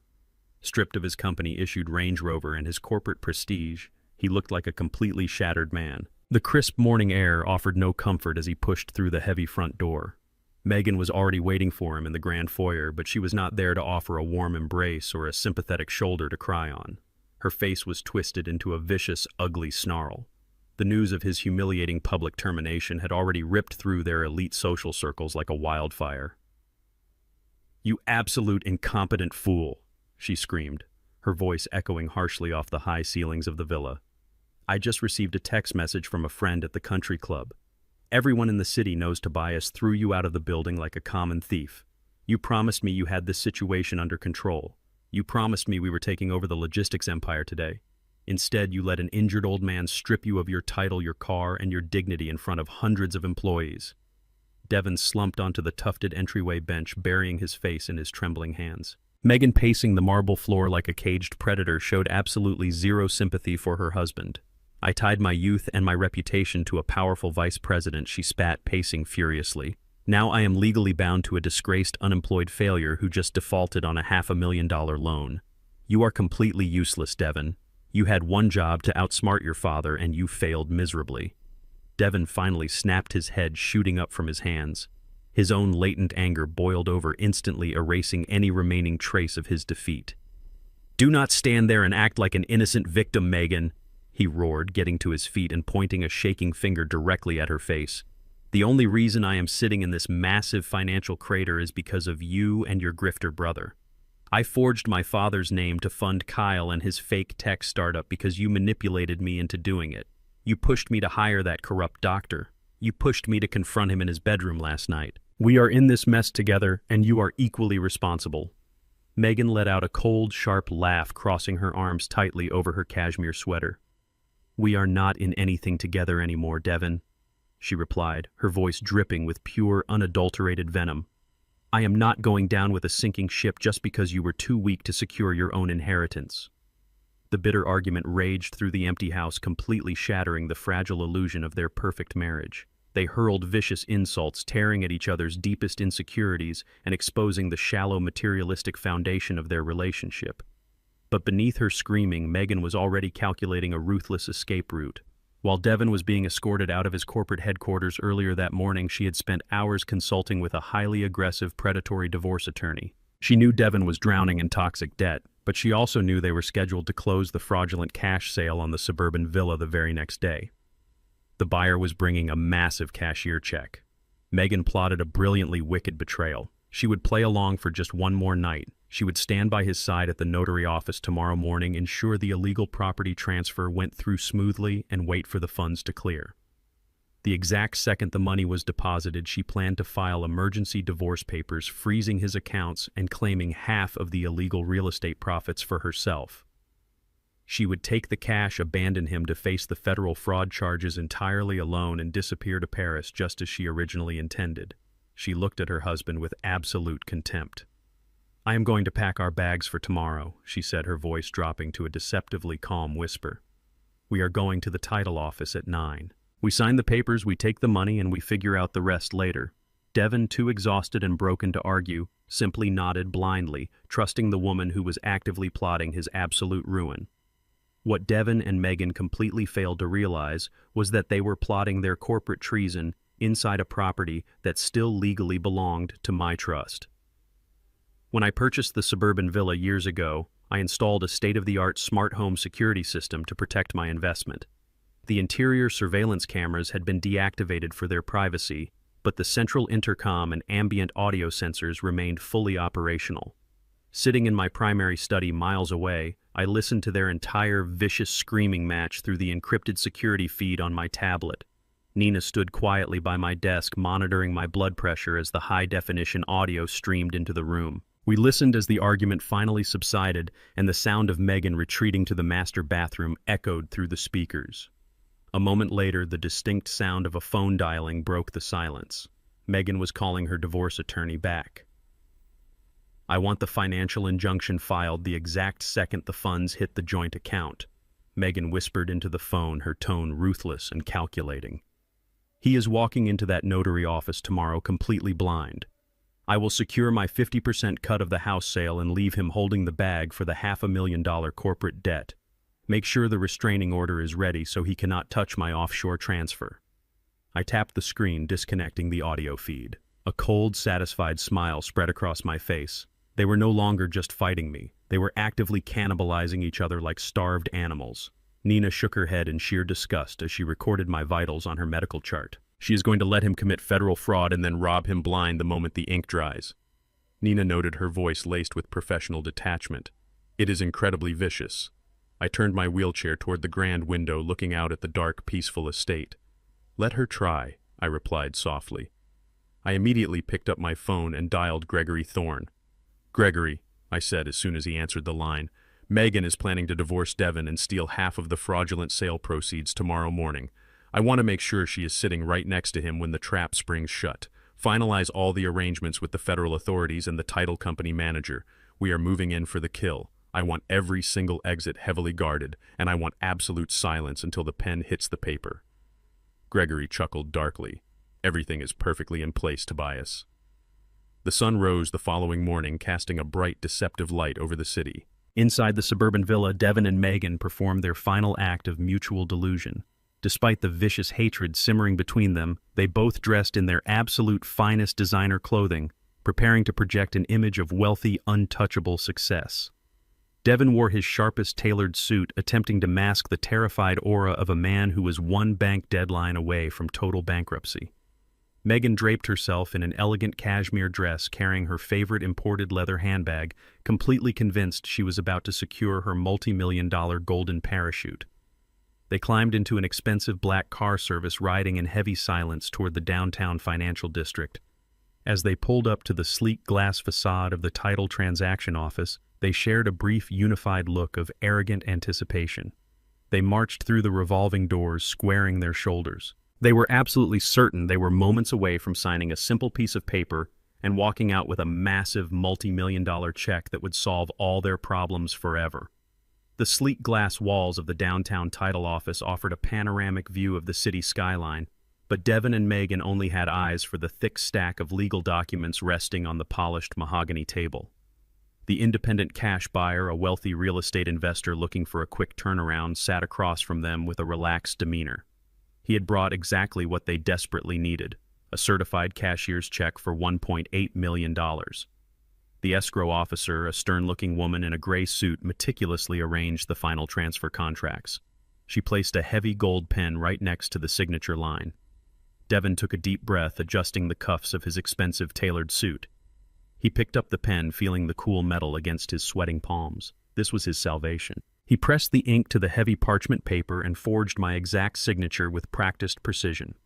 He signed the property transfer, the disclosure forms, and finally the financial receipt for the multi-million-dollar payout. As the notary stamped her official seal onto the paper, Devin let out a long, shuddering breath. He leaned back in his leather executive chair, and a smug, triumphant smile spread across his face. He actually believed he had done it. He thought he had successfully stolen my suburban villa, erased his $500,000 corporate debt, and secured his absolute freedom. Beside him, Megan stared hungrily at the certified check sliding across the table, her mind already calculating the exact moment she would file her emergency divorce injunction to steal her 50% cut and vanish to Paris.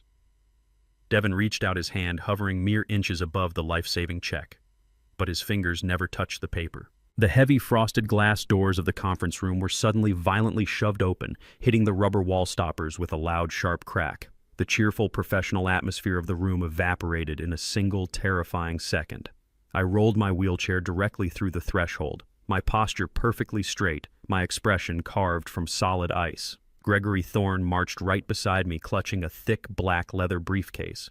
Flanking us on either side were two imposing federal agents dressed in dark, immaculate suits with official badges clipped securely to their belts. The investor jumped out of his seat in sheer confusion, but Devin and Megan reacted as if they had just seen a ghost. Devin froze completely, his outstretched arm suspended mid-air, the triumphant smile sliding off his face to reveal a mask of pure, unadulterated horror. Megan gasped loudly, her manicured hand flying up to cover her mouth as all the color instantly drained from her cheeks. "Good morning, gentlemen," I said, my voice echoing with lethal authority in the confined space. "I apologize for interrupting this real estate closing, but I am afraid there is a significant issue with the paperwork." The escrow officer frowned, standing up defensively. "Excuse me, sir, you cannot just barge into a private signing. This is a closed transaction." Gregory Thorne stepped forward, placing his briefcase onto the edge of the mahogany table. "It is not a closed transaction," Ma'am Gregory corrected her, his tone dripping with absolute legal certainty. "My name is Gregory Thorne, and I am the senior legal counsel representing Mr. Tobias Wright, the sole lawful owner of the property being discussed today. The man sitting across from you is his son Devin Wright, who possesses zero legal authority to authorize the sale of the suburban villa. The documents you just stamped are entirely fraudulent." Devin scrambled out of his chair, knocking it backward onto the carpet. "Dad, what are you doing?" he stammered, his voice cracking in a pathetic display of panic. "You are confused. You are supposed to be at the house. We are just handling some administrative family matters for you." "Do not lie to me, Devin," I commanded, my voice dropping to a terrifyingly calm register that made the entire room stand perfectly still. "You are not handling administrative matters.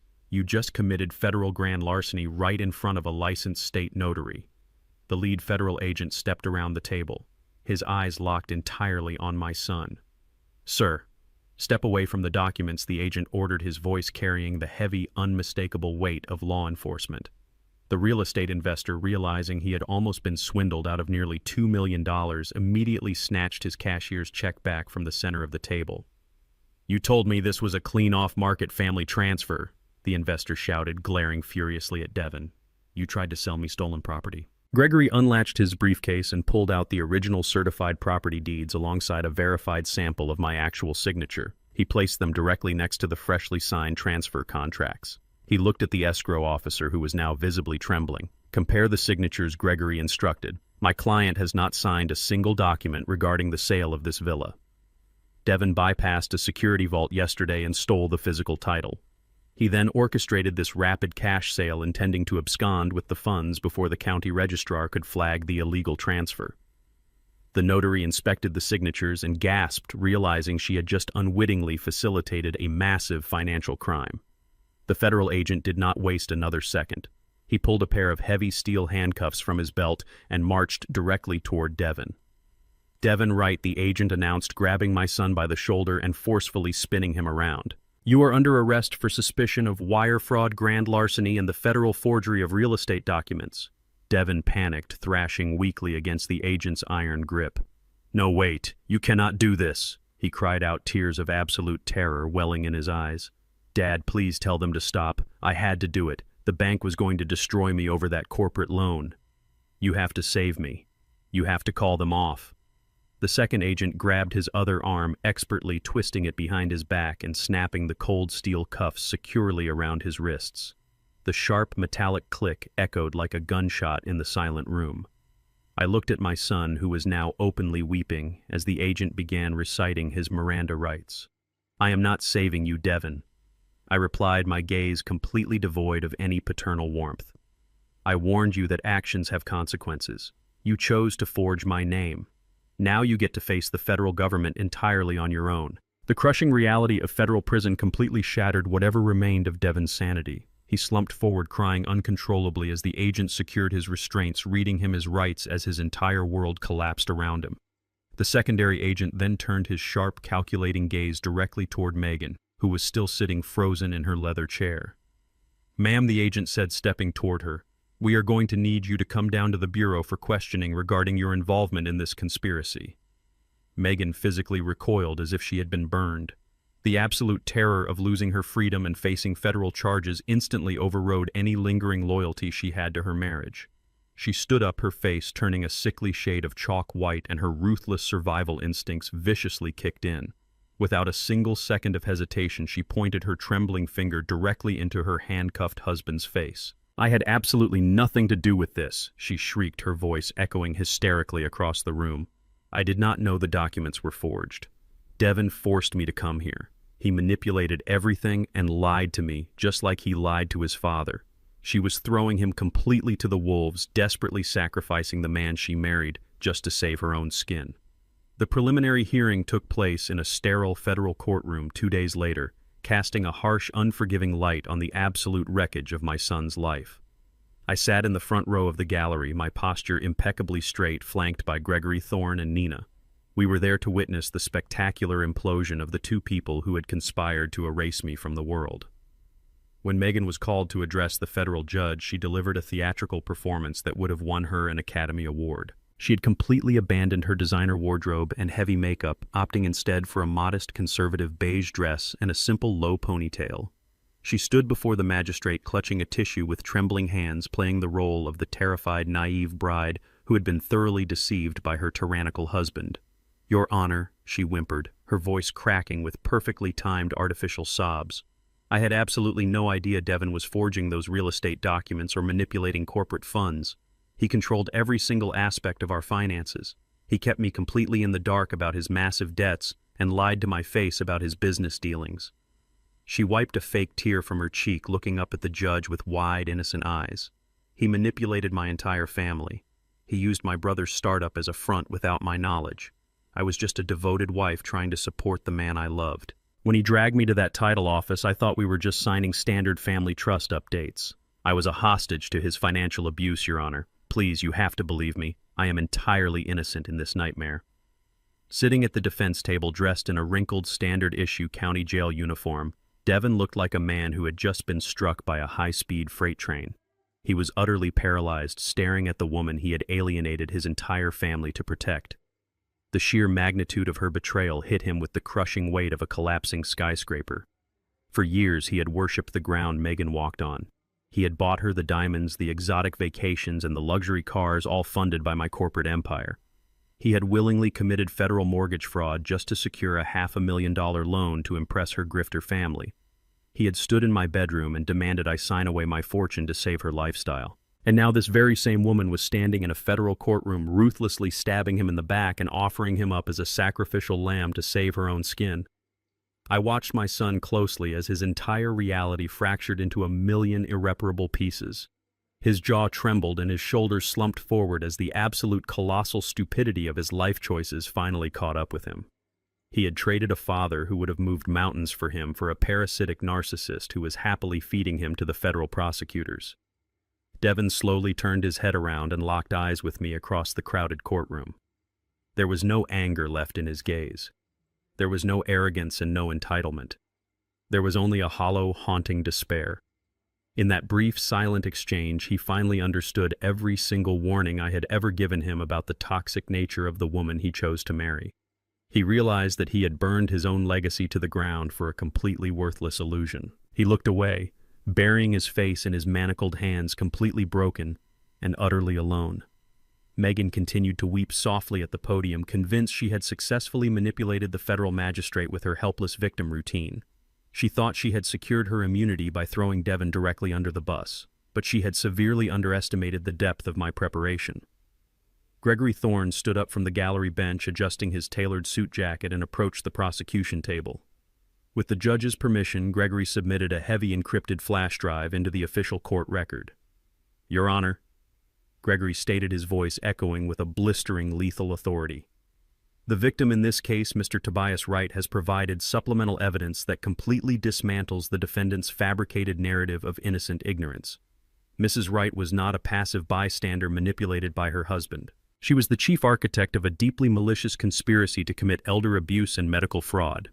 Gregory signaled the court clerk to access the drive. A moment later, the high-definition audio recording captured by Nina in my private study began to play over the courtroom speakers. The entire room fell into a dead, shocked silence as Megan's shrill, demanding voice filled the air. "Doctor, you need to document how aggressive he has been acting," her recorded voice hissed, clearly instructing the corrupt private physician. "He literally sold a highly valuable family asset this morning for absolutely no logical reason. He is clearly not in his right mind." The recording continued, broadcasting her undeniable complicity in fabricating a psychiatric diagnosis to force me into a memory care facility. But Gregory was not finished. He projected the security camera footage from the hospital waiting room showing Megan deliberately photographing my private medical contacts. He then displayed the fraudulent medical power of attorney side by side with the digital footprint proving the document was drafted and submitted from Meghan's personal laptop. The evidence was irrefutable and utterly devastating.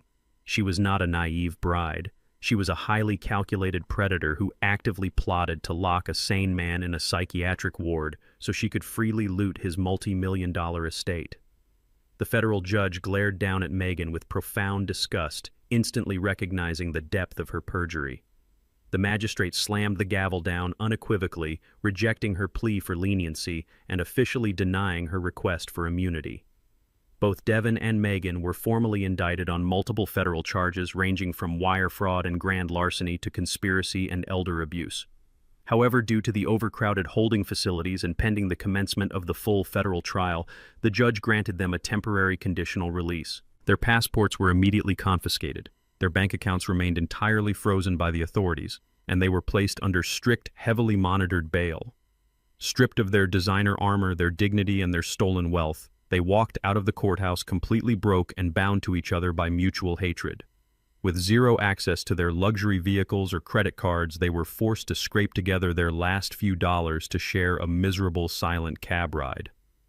They were heading back to the suburban villa, holding on to their very last shred of hope, believing they at least had a comfortable roof over their heads while they awaited their inevitable prison sentences. The miserable cab ride from the federal courthouse felt like a silent funeral procession. Devon and Meghan sat on opposite sides of the cramped back seat, refusing to even look at each other. Stripped of their passports, their bank accounts completely frozen, and their high society reputations entirely atomized, they were riding solely on the fumes of sheer denial. As the cab turned into their upscale suburban neighborhood, a fragile, desperate hope began to form in Devon's exhausted mind. The disastrous cash sale at the title office had been thwarted by my sudden arrival alongside the federal agents, but in his twisted, frantic logic, that meant the property had not actually been sold to the investor. He still possessed the original keys in his pocket. He still had the massive multi-million-dollar villa to hide inside. Meghan clearly shared this exact same delusion. She aggressively smoothed out her beige dress, her eyes fixed intently on the approaching driveway. They were facing imminent federal prison time, but they genuinely believed they could simply retreat to their luxurious sanctuary, lock the heavy mahogany doors, and spend the next few months living in total comfort while their public defenders negotiated a plea deal. They thought they still had a massive fortress to protect them from the harsh reality of the outside world. The cab driver slammed on the brakes, dropping them off at the end of the long driveway and demanding his payment in cash. Devon handed over his last remaining $50 bill, stepping out onto the familiar pavement. He took a deep breath, fully expecting to walk through his front doors and collapse into his custom Italian leather sofa. But as Devon and Meghan turned to face the property, their fragile illusion of safety was instantly and violently shattered. The grand wrought iron gates of the villa were pushed wide open, but the sprawling driveway was not empty. A massive commercial moving truck was parked right in front of the grand entrance with its ramp fully extended. Scattered across the pristine manicured lawn was a chaotic, towering mountain of heavy-duty garbage bags, cheap cardboard boxes, and transparent plastic storage bins. Meghan let out a blood-curdling shriek as she recognized the contents spilling out onto the green grass. Her entire meticulously curated collection of custom designer dresses, her imported silk bedsheets, and her incredibly expensive luxury handbags had been unceremoniously tossed into the front yard like absolute trash. Devon's custom golf clubs, his expensive tailored suits, and his prized collection of vintage watches were piled haphazardly into the dirt. A crew of movers was showing zero respect for the items, handling the extravagant wardrobe of two indicted federal criminals with sheer indifference. Devon sprinted forward, his face red with shock and unadulterated fury. "What do you think you are doing?" he bellowed at a burly worker carrying a massive flat-screen television out the front door. "Put that down right now. You are trespassing on private property. I am calling the police." Meghan joined him, screaming hysterically as she tried to salvage a pair of crushed designer heels from the lawn. "You cannot evict us without a court order," she shrieked, her voice cracking with sheer panic. "We know our tenant rights. You have to give us a 30-day written notice." But as she screamed, her eyes drifted upward toward the heavy stone pillars framing the main security gate. The color drained from her face completely. Bolted securely into the masonry was a brand-new polished bronze plaque gleaming brightly in the afternoon sun. It read, "The Camille Wright Foundation for At-Risk Youth," in crisp, elegant lettering. Below it, a secondary metal sign was posted stating private charitable property, authorized personnel only. Devin stared at the bronze plaque, his breathing growing shallow and erratic. He could not comprehend what he was reading. The name of his late mother blazoned across a charitable foundation plaque on the very house he thought he owned. The heavy front door swung open again, but it was not another moving company employee carrying a box. A tall, sharp-looking man in a dark-tailored suit walked out onto the front porch, flanked by two armed private security guards. It was a senior associate attorney from Gregory Thorne's elite legal firm, holding a thick clipboard and a highly official property vacatur notice. "Good afternoon, Devin," the attorney said, his voice ringing with absolute professional detachment. "There is no need to call the police. The local authorities are already fully aware of our presence here today, and they have explicitly authorized this property clearing." Devin marched up to the steps, his fists clenched tightly at his sides. "You cannot just throw our belongings onto the street," he demanded, his voice shaking with desperate rage. "I hold the original deed to this house." The attorney offered a cold, pitying smile. "You hold a worthless piece of stolen paper, Devin. Your father, Tobias Wright, initiated a full legal transfer of this entire estate over 5 weeks ago. He irrevocably donated this house and the surrounding property to a newly established charity foundation designed to house and educate underprivileged minority youth. The paperwork cleared the state registry long before you ever walked into that title office." Devin staggered backward as if he had been physically struck in the chest. Megan dropped the designer shoes she was holding, her mouth opening in sheer horror. The attorney stepped down the stairs, handing Devin a copy of the verified charitable trust deed. "When you forged your father's signature at the notary office attempting to sell this villa to a cash buyer, you were not just attempting to steal from Tobias," the attorney explained with lethal precision. "You were actively attempting to sell a property that legally belonged to a registered nonprofit organization. You tried to defraud a charity. Your forged contract was fundamentally invalid from the exact second you signed it because you can never sell what you do not own. You have 0 tenant rights. You have 0 ownership claims. You are officially trespassing on charitable grounds." The security guard stepped forward, forming an imposing barricade between Devin and the front doors. The attorney pointed a pen toward the street. "Your personal belongings have been removed from the premises as a courtesy. You have exactly 10 minutes to gather your garbage bags and vacate the sidewalk before I have you arrested for loitering on foundation property." Devin collapsed onto the concrete curb, completely broken. He stared blankly at the massive pile of trash bags containing the pathetic remnants of his lavish, privileged life. He had no job, no car, no bank account, and now he did not even have a roof over his head. He was officially a homeless federal criminal sitting in the dirt. Megan, realizing the absolute finality of their ruin, felt a blind, primal panic seize her entire body. She could not survive on the streets. She could not sleep on a park bench. Her ruthless survival instincts flared up one final time. She pulled her cell phone from her pocket, her hands shaking violently. She still had one last lifeline. She dialed the number for her wealthy, arrogant parents, Richard and Patricia. They had money. They had an enormous house in the suburbs. They would wire her emergency funds, hire a better defense attorney, and give her a soft, warm bed to sleep in while she plotted her next move. She pressed the phone to her ear, listening to it ring, completely unaware that a catastrophic financial apocalypse had already detonated inside her parents' home. Megan pressed the phone tightly to her ear, listening to the automated voicemail greeting of her mother. She dialed again, panic rising in her throat, but the call went unanswered. She had absolutely no idea that 30 miles away, inside the supposedly impenetrable fortress of her parents' upscale suburban home, Richard and Patricia were currently experiencing their own catastrophic financial execution. The $500,000 commercial loan that Devin had fraudulently secured for Kyle Imaginary Tech startup had not just vanished into thin air when I pulled my corporate guarantor status. It had triggered a massive, immediate chain reaction of devastating financial defaults. Kyle, arrogant and completely incompetent, had already spent a significant portion of those illicit funds on luxury office leases and non-refundable executive perks. When the bank aggressively recalled the loan and froze the corporate accounts, they did not just stop at Devin. They went directly after the beneficiary of the fraudulent wire transfer. The federal authorities and the Commercial Lending Board seized Kyle's entire shell company. But the collateral damage ran much deeper. Richard, blinded by his own greed and his absolute certainty that my wealth would cover their mistakes, had foolishly cross-collateralized his own home equity to secure a secondary line of credit for his son-doomed venture. The moment Kyle's startup officially imploded under federal investigation, the bank initiated an aggressive, merciless foreclosure on Richard and Patricia property. The very same morning Megan was thrown out onto the street, her parents were served with a formal notice of immediate asset seizure, desperate and completely out of options. Richard and Patricia did not drive to the federal courthouse to support their indicted daughter, nor did they drive to the suburban villa to rescue her from the curb. Instead, they drove their leased luxury sedan directly to my primary estate. Nina alerted me through the internal intercom that a frantic couple was arguing with the security guards at the main gate, begging for an audience. I instructed security to let them through. I wanted to look them in the eye.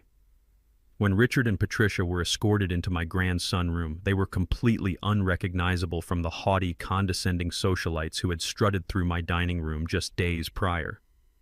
Richard's face was flushed, his expensive golf shirt wrinkled and soaked with nervous sweat. Patricia was openly weeping, her carefully styled hair disheveled, her hands shaking violently as she clutched her designer purse. They stood before my wheelchair, stripped of their arrogance, reduced to terrified beggars. "Tobias, please, you have to help us," Richard pleaded, his voice cracking as he completely abandoned his pride. "The bank is seizing everything. They are foreclosing on our house today. Kyle is facing a federal indictment for receiving stolen funds, and they are threatening to liquidate my retirement accounts and my pension to cover the damages. You have billions of dollars, Tobias. $500,000 is nothing to you. It is pocket change." Patricia fell to her knees onto my Persian rug, sobbing uncontrollably. "We are going to be homeless, Tobias," she wailed, reaching out to grasp the armrest of my wheelchair. "You cannot let them do this to our family. We know Devin made a terrible mistake, and we know Megan was wrong, but you cannot punish us for their crimes. Please just authorize a wire transfer to clear the debt. Call the bank and tell them you are reinstating the corporate guarantor status. We will do anything you want. We will pay you back. Just save our home and keep our son out of federal prison." I looked down at the weeping woman on my floor and the desperate, broken man standing beside her. They were groveling, throwing away every ounce of their supposed superiority for a fraction of the wealth they had spent years silently despising me for. I did not flinch. I did not offer a comforting hand or a sympathetic word. I calmly reached over to the small mahogany table beside my chair, picked up my porcelain teacup, and took a slow, deliberate sip of Earl Grey. I let the silence stretch, forcing them to sit in the suffocating weight of their own humiliation. "I find this sudden display of humility deeply fascinating," Richard first finally said, my voice echoing with an absolute icy calm. I placed the teacup back onto its saucer with a sharp clink. "Just a few nights ago, standing in my formal dining room and drinking my vintage scotch, you loudly proclaimed that it was time to pass the torch to the younger, more capable generation. You boasted that it takes a sharp, modern mind to navigate today's corporate landscape, and you celebrated the fact that Devin was steering the ship away from my outdated business models." I leaned forward slightly, fixing my cold gaze on his terrified eyes. "Well, Richard, this is the modern corporate landscape. Your sharp, visionary son just drove his startup straight into a federal fraud investigation, and your highly capable son-in-law just bankrupted your entire family. Why are you coming to an outdated, senile old man to fix your brilliant, synergistic partnership?" Richard opened his mouth, stammering, trying to formulate a defense, but I immediately cut him off, turning my attention to the sobbing woman on my rug. "And you, Patricia," I continued, my tone dropping to a lethal whisper. "You patted my shoulder and told my entire dinner party that it was tragic to see me in a wheelchair. You mocked my cognitive state and assured me that I was in good hands and that you would make sure I was comfortable in my final years." I looked down at her with absolute, unwavering contempt. "I am perfectly comfortable, Patricia. The real tragedy is watching you kneel on my floor begging for a handout from the very black man you have spent years looking down upon. You built your entire identity on the illusion of supremacy, convinced that your status made you inherently better than me. But the moment the bank came calling, you rushed straight to my doorstep to beg for my money. I will not authorize a single wire transfer. I will not make a single phone call to save your home. You enabled your daughter greed. You celebrated my son theft. And you co-signed a fraudulent loan. Now you get to experience the absolute destruction of your own legacy.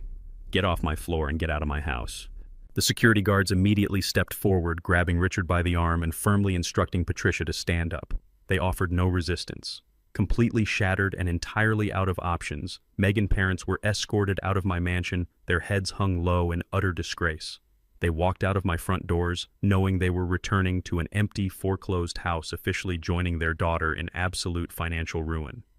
The empire of lies they had built was entirely reduced to ash. I watched their leased car drive away, taking a final peaceful sip of my tea. The board was completely cleared.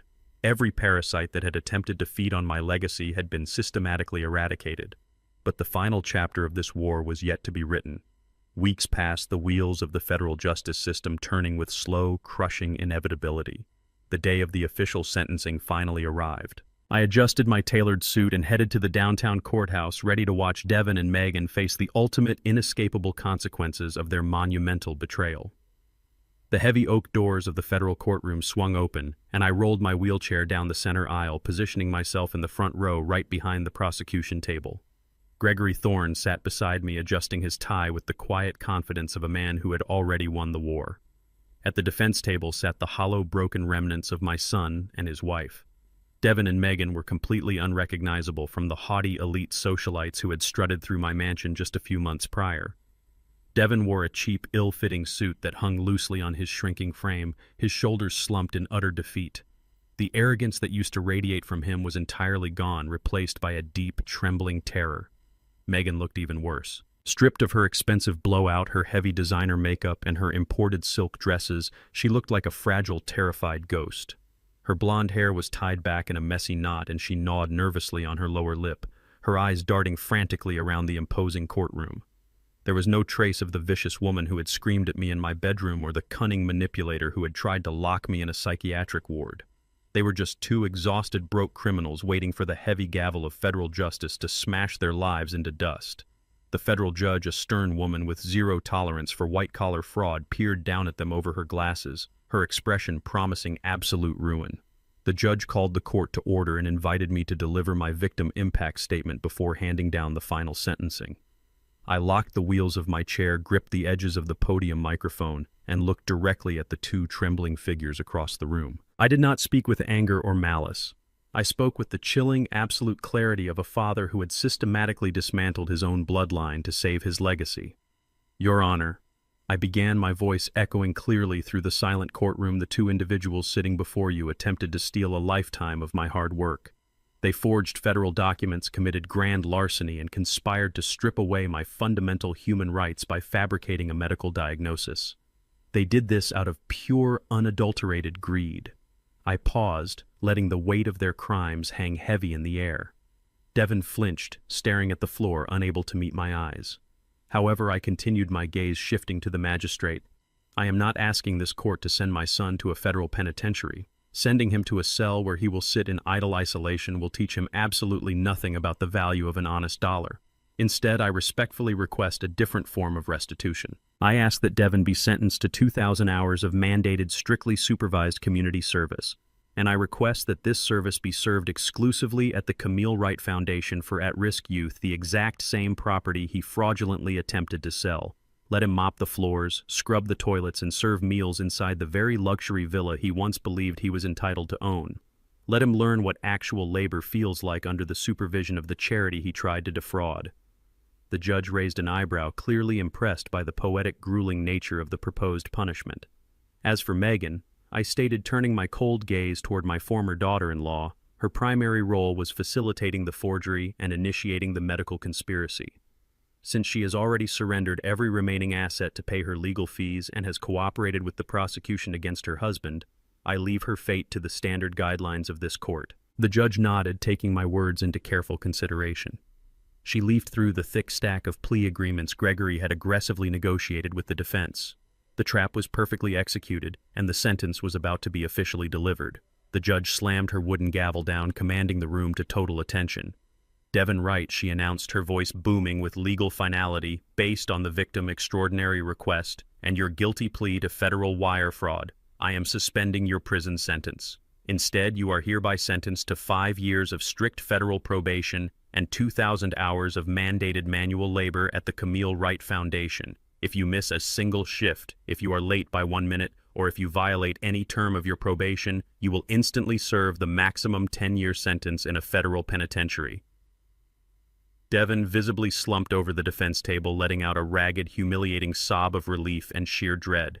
He was spared the horrors of prison, but he was legally condemned to return to his former palace as a glorified janitor. The judge then turned her piercing glare toward Megan. Megan Wright, you are convicted of conspiracy to commit medical fraud and accessory to grand larceny. You are sentenced to 3 years of supervised probation and a suspended sentence. You are forbidden from contacting the victim, and you will submit to regular federal monitoring. The court is adjourned. The gavel struck the block one final time, sealing their fates forever. As the gallery began to clear out, the final, most pathetic act of their toxic relationship unfolded right there in the aisles of the courtroom. Megan, aggressive divorce attorney, marched up to the defense table, slapping a thick manila folder down in front of Devin. It was the finalized, expedited dissolution of marriage. Megan grabbed a pen and signed the documents with vicious, trembling speed, completely eager to sever herself from the ruined man sitting beside her. "You are a pathetic, useless failure," she hissed at Devin, not caring who heard her. "I lost my family, my money, and my entire life because I trusted you to secure your own inheritance. I never want to see your face again." Devin snatched the pen from her hand, his own bitter rage finally boiling over. He scribbled his signature onto the divorce decree, severing their bond permanently. "You are a parasite, Megan," he spat back, his voice thick with venom and regret. "You drained me dry and threw me to the wolves. Go crawl back to your bankrupt parents." Without another word, Megan grabbed her cheap handbag and stormed out of the double doors, heading out into the city as a broke, convicted felon with absolutely zero prospects. Devin was escorted out through the side exit by his probation officer, beginning his long, humiliating journey to the bottom of the working class. They walked out of the courthouse in completely opposite directions, tearing each other to pieces until the very last second. I sat quietly in my wheelchair, watching the heavy wooden doors swing shut behind the two people who had conspired to erase my existence. The air in the courtroom suddenly felt incredibly light, completely purged of the toxic, suffocating greed that had poisoned my life for the past year. Gregory Thorne placed a reassuring hand on my shoulder, offering a rare, genuine smile of absolute victory. "We did it, Tobias," Gregory murmured quietly. "It is finally over." I nodded slowly, a profound, undeniable sense of peace washing over my healing body. I signaled to Nina, and she gently turned my wheelchair around, guiding me down the center aisle and out into the bright, sunlit corridor of the federal building. I took a deep, steadying breath of the fresh city air. I had successfully orchestrated the total destruction of an entitled, parasitic generation, ripping my legacy out of their fraudulent hands. But as the warm sunlight hit my face, I knew my work was not entirely finished. A brand new chapter was just beginning for the man who had single-handedly crushed his family only to rebuild it from the absolute ashes. The journey back to my sprawling estate was the most peaceful drive I had experienced in months. As the heavy wrought-iron gates swung open and the car glided up the manicured driveway, I looked at the massive stone facade of my home with an entirely new perspective. For weeks, the walls of this mansion had felt like a suffocating prison, crawling with the greedy whispers and toxic plots of a son and daughter-in-law who wanted me locked away in a psychiatric ward. Now, stepping through the grand double doors, I was met with a profound, absolute silence. It was not the heavy, suffocating quiet of a lonely old man abandoned by his family. It was the crisp, clean silence of total liberation. I rolled my wheelchair into the grand foyer, breathing in the familiar scent of lemon oil and polished mahogany. Nina walked quietly beside me, offering a respectful nod before heading to the kitchen to prepare my afternoon tea. The parasitic entities that had tried to drain my legacy dry had been surgically removed from the premises. There were no more fake smiles, no more hidden agendas, and no more arrogant demands echoing down the hallways. The air in my home was finally breathable again. I was alone, but for the first time in an incredibly long time, I was completely free. I had successfully defended the empire Camille and I built, and I had done it entirely on my own terms. A few days after the federal sentencing, Gregory Thorne arrived at the estate with a final stack of legal documents. We sat in my study, bathed in the warm afternoon light, finalizing a project that meant more to me than any commercial real estate deal or logistics contract. With a few deliberate strokes of my pen, I officially established the Camille Wright Memorial Scholarship Fund. I endowed the foundation with a massive initial contribution, ensuring that for decades to come, brilliant, underprivileged minority students would receive full-ride scholarships to top-tier universities. It was the perfect tribute to the woman who had stood by my side when we had absolutely nothing. Camille had always believed in building ladders for those coming up behind us, and now her name would forever be associated with opportunity and excellence rather than the greedy entitlement Devon had displayed. But the most significant victory of all involved my 7-year-old grandson. Following her federal conviction and subsequent highly publicized divorce, Megan had lost all leverage. Stripped of her financial resources and facing strict federal probation, she was forced to accept a grueling custody arrangement meticulously orchestrated by Gregory. My grandson was legally assigned to spend every single weekend and all major holidays at my estate. When the boy arrived that first Friday afternoon looking timid and unsure, I made sure the house was filled with his favorite toys and the smell of freshly baked cookies. Without his mother hovering over him, whispering toxic lies into his ear about his grandfather, the boy quickly blossomed. We spent hours in the sunroom building complex model airplanes and talking about his favorite subjects in school. I watched him laugh, completely shielded from the poisonous materialistic values Megan had tried to instill in him.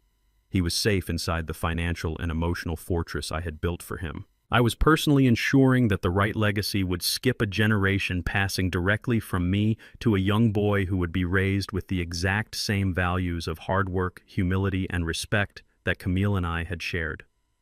I made it my personal mission to teach him the history of our family, showing him the old photographs of the rusted delivery truck that started it all. I wanted him to understand that true wealth is not measured by designer clothes or luxury vacations, but by the integrity of your character and the resilience of your spirit. By removing Megan's toxic influence, I was actively saving his mind from the same corruption that had ruined his parents. 6 months passed since the day the gavel fell in that federal courtroom. The harsh winter gave way to a brilliant, blooming spring. I sat in my wheelchair on the expansive back patio overlooking the vibrant rose gardens that Camille had planted decades ago. Nina stepped out through the glass doors, holding my daily medical chart with a satisfied smile. "You are officially cleared by the orthopedic surgeon, Mr. Wright," she announced, her voice ringing with genuine professional pride. "The bone density scans are perfect and your ribs have completely healed. You do not need the chair anymore." I looked down at my leg, feeling the solid, rebuilt strength in my muscles.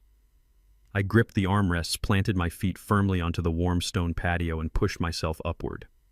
I stood at my full height, taking a deep, steadying breath of the fragrant morning air.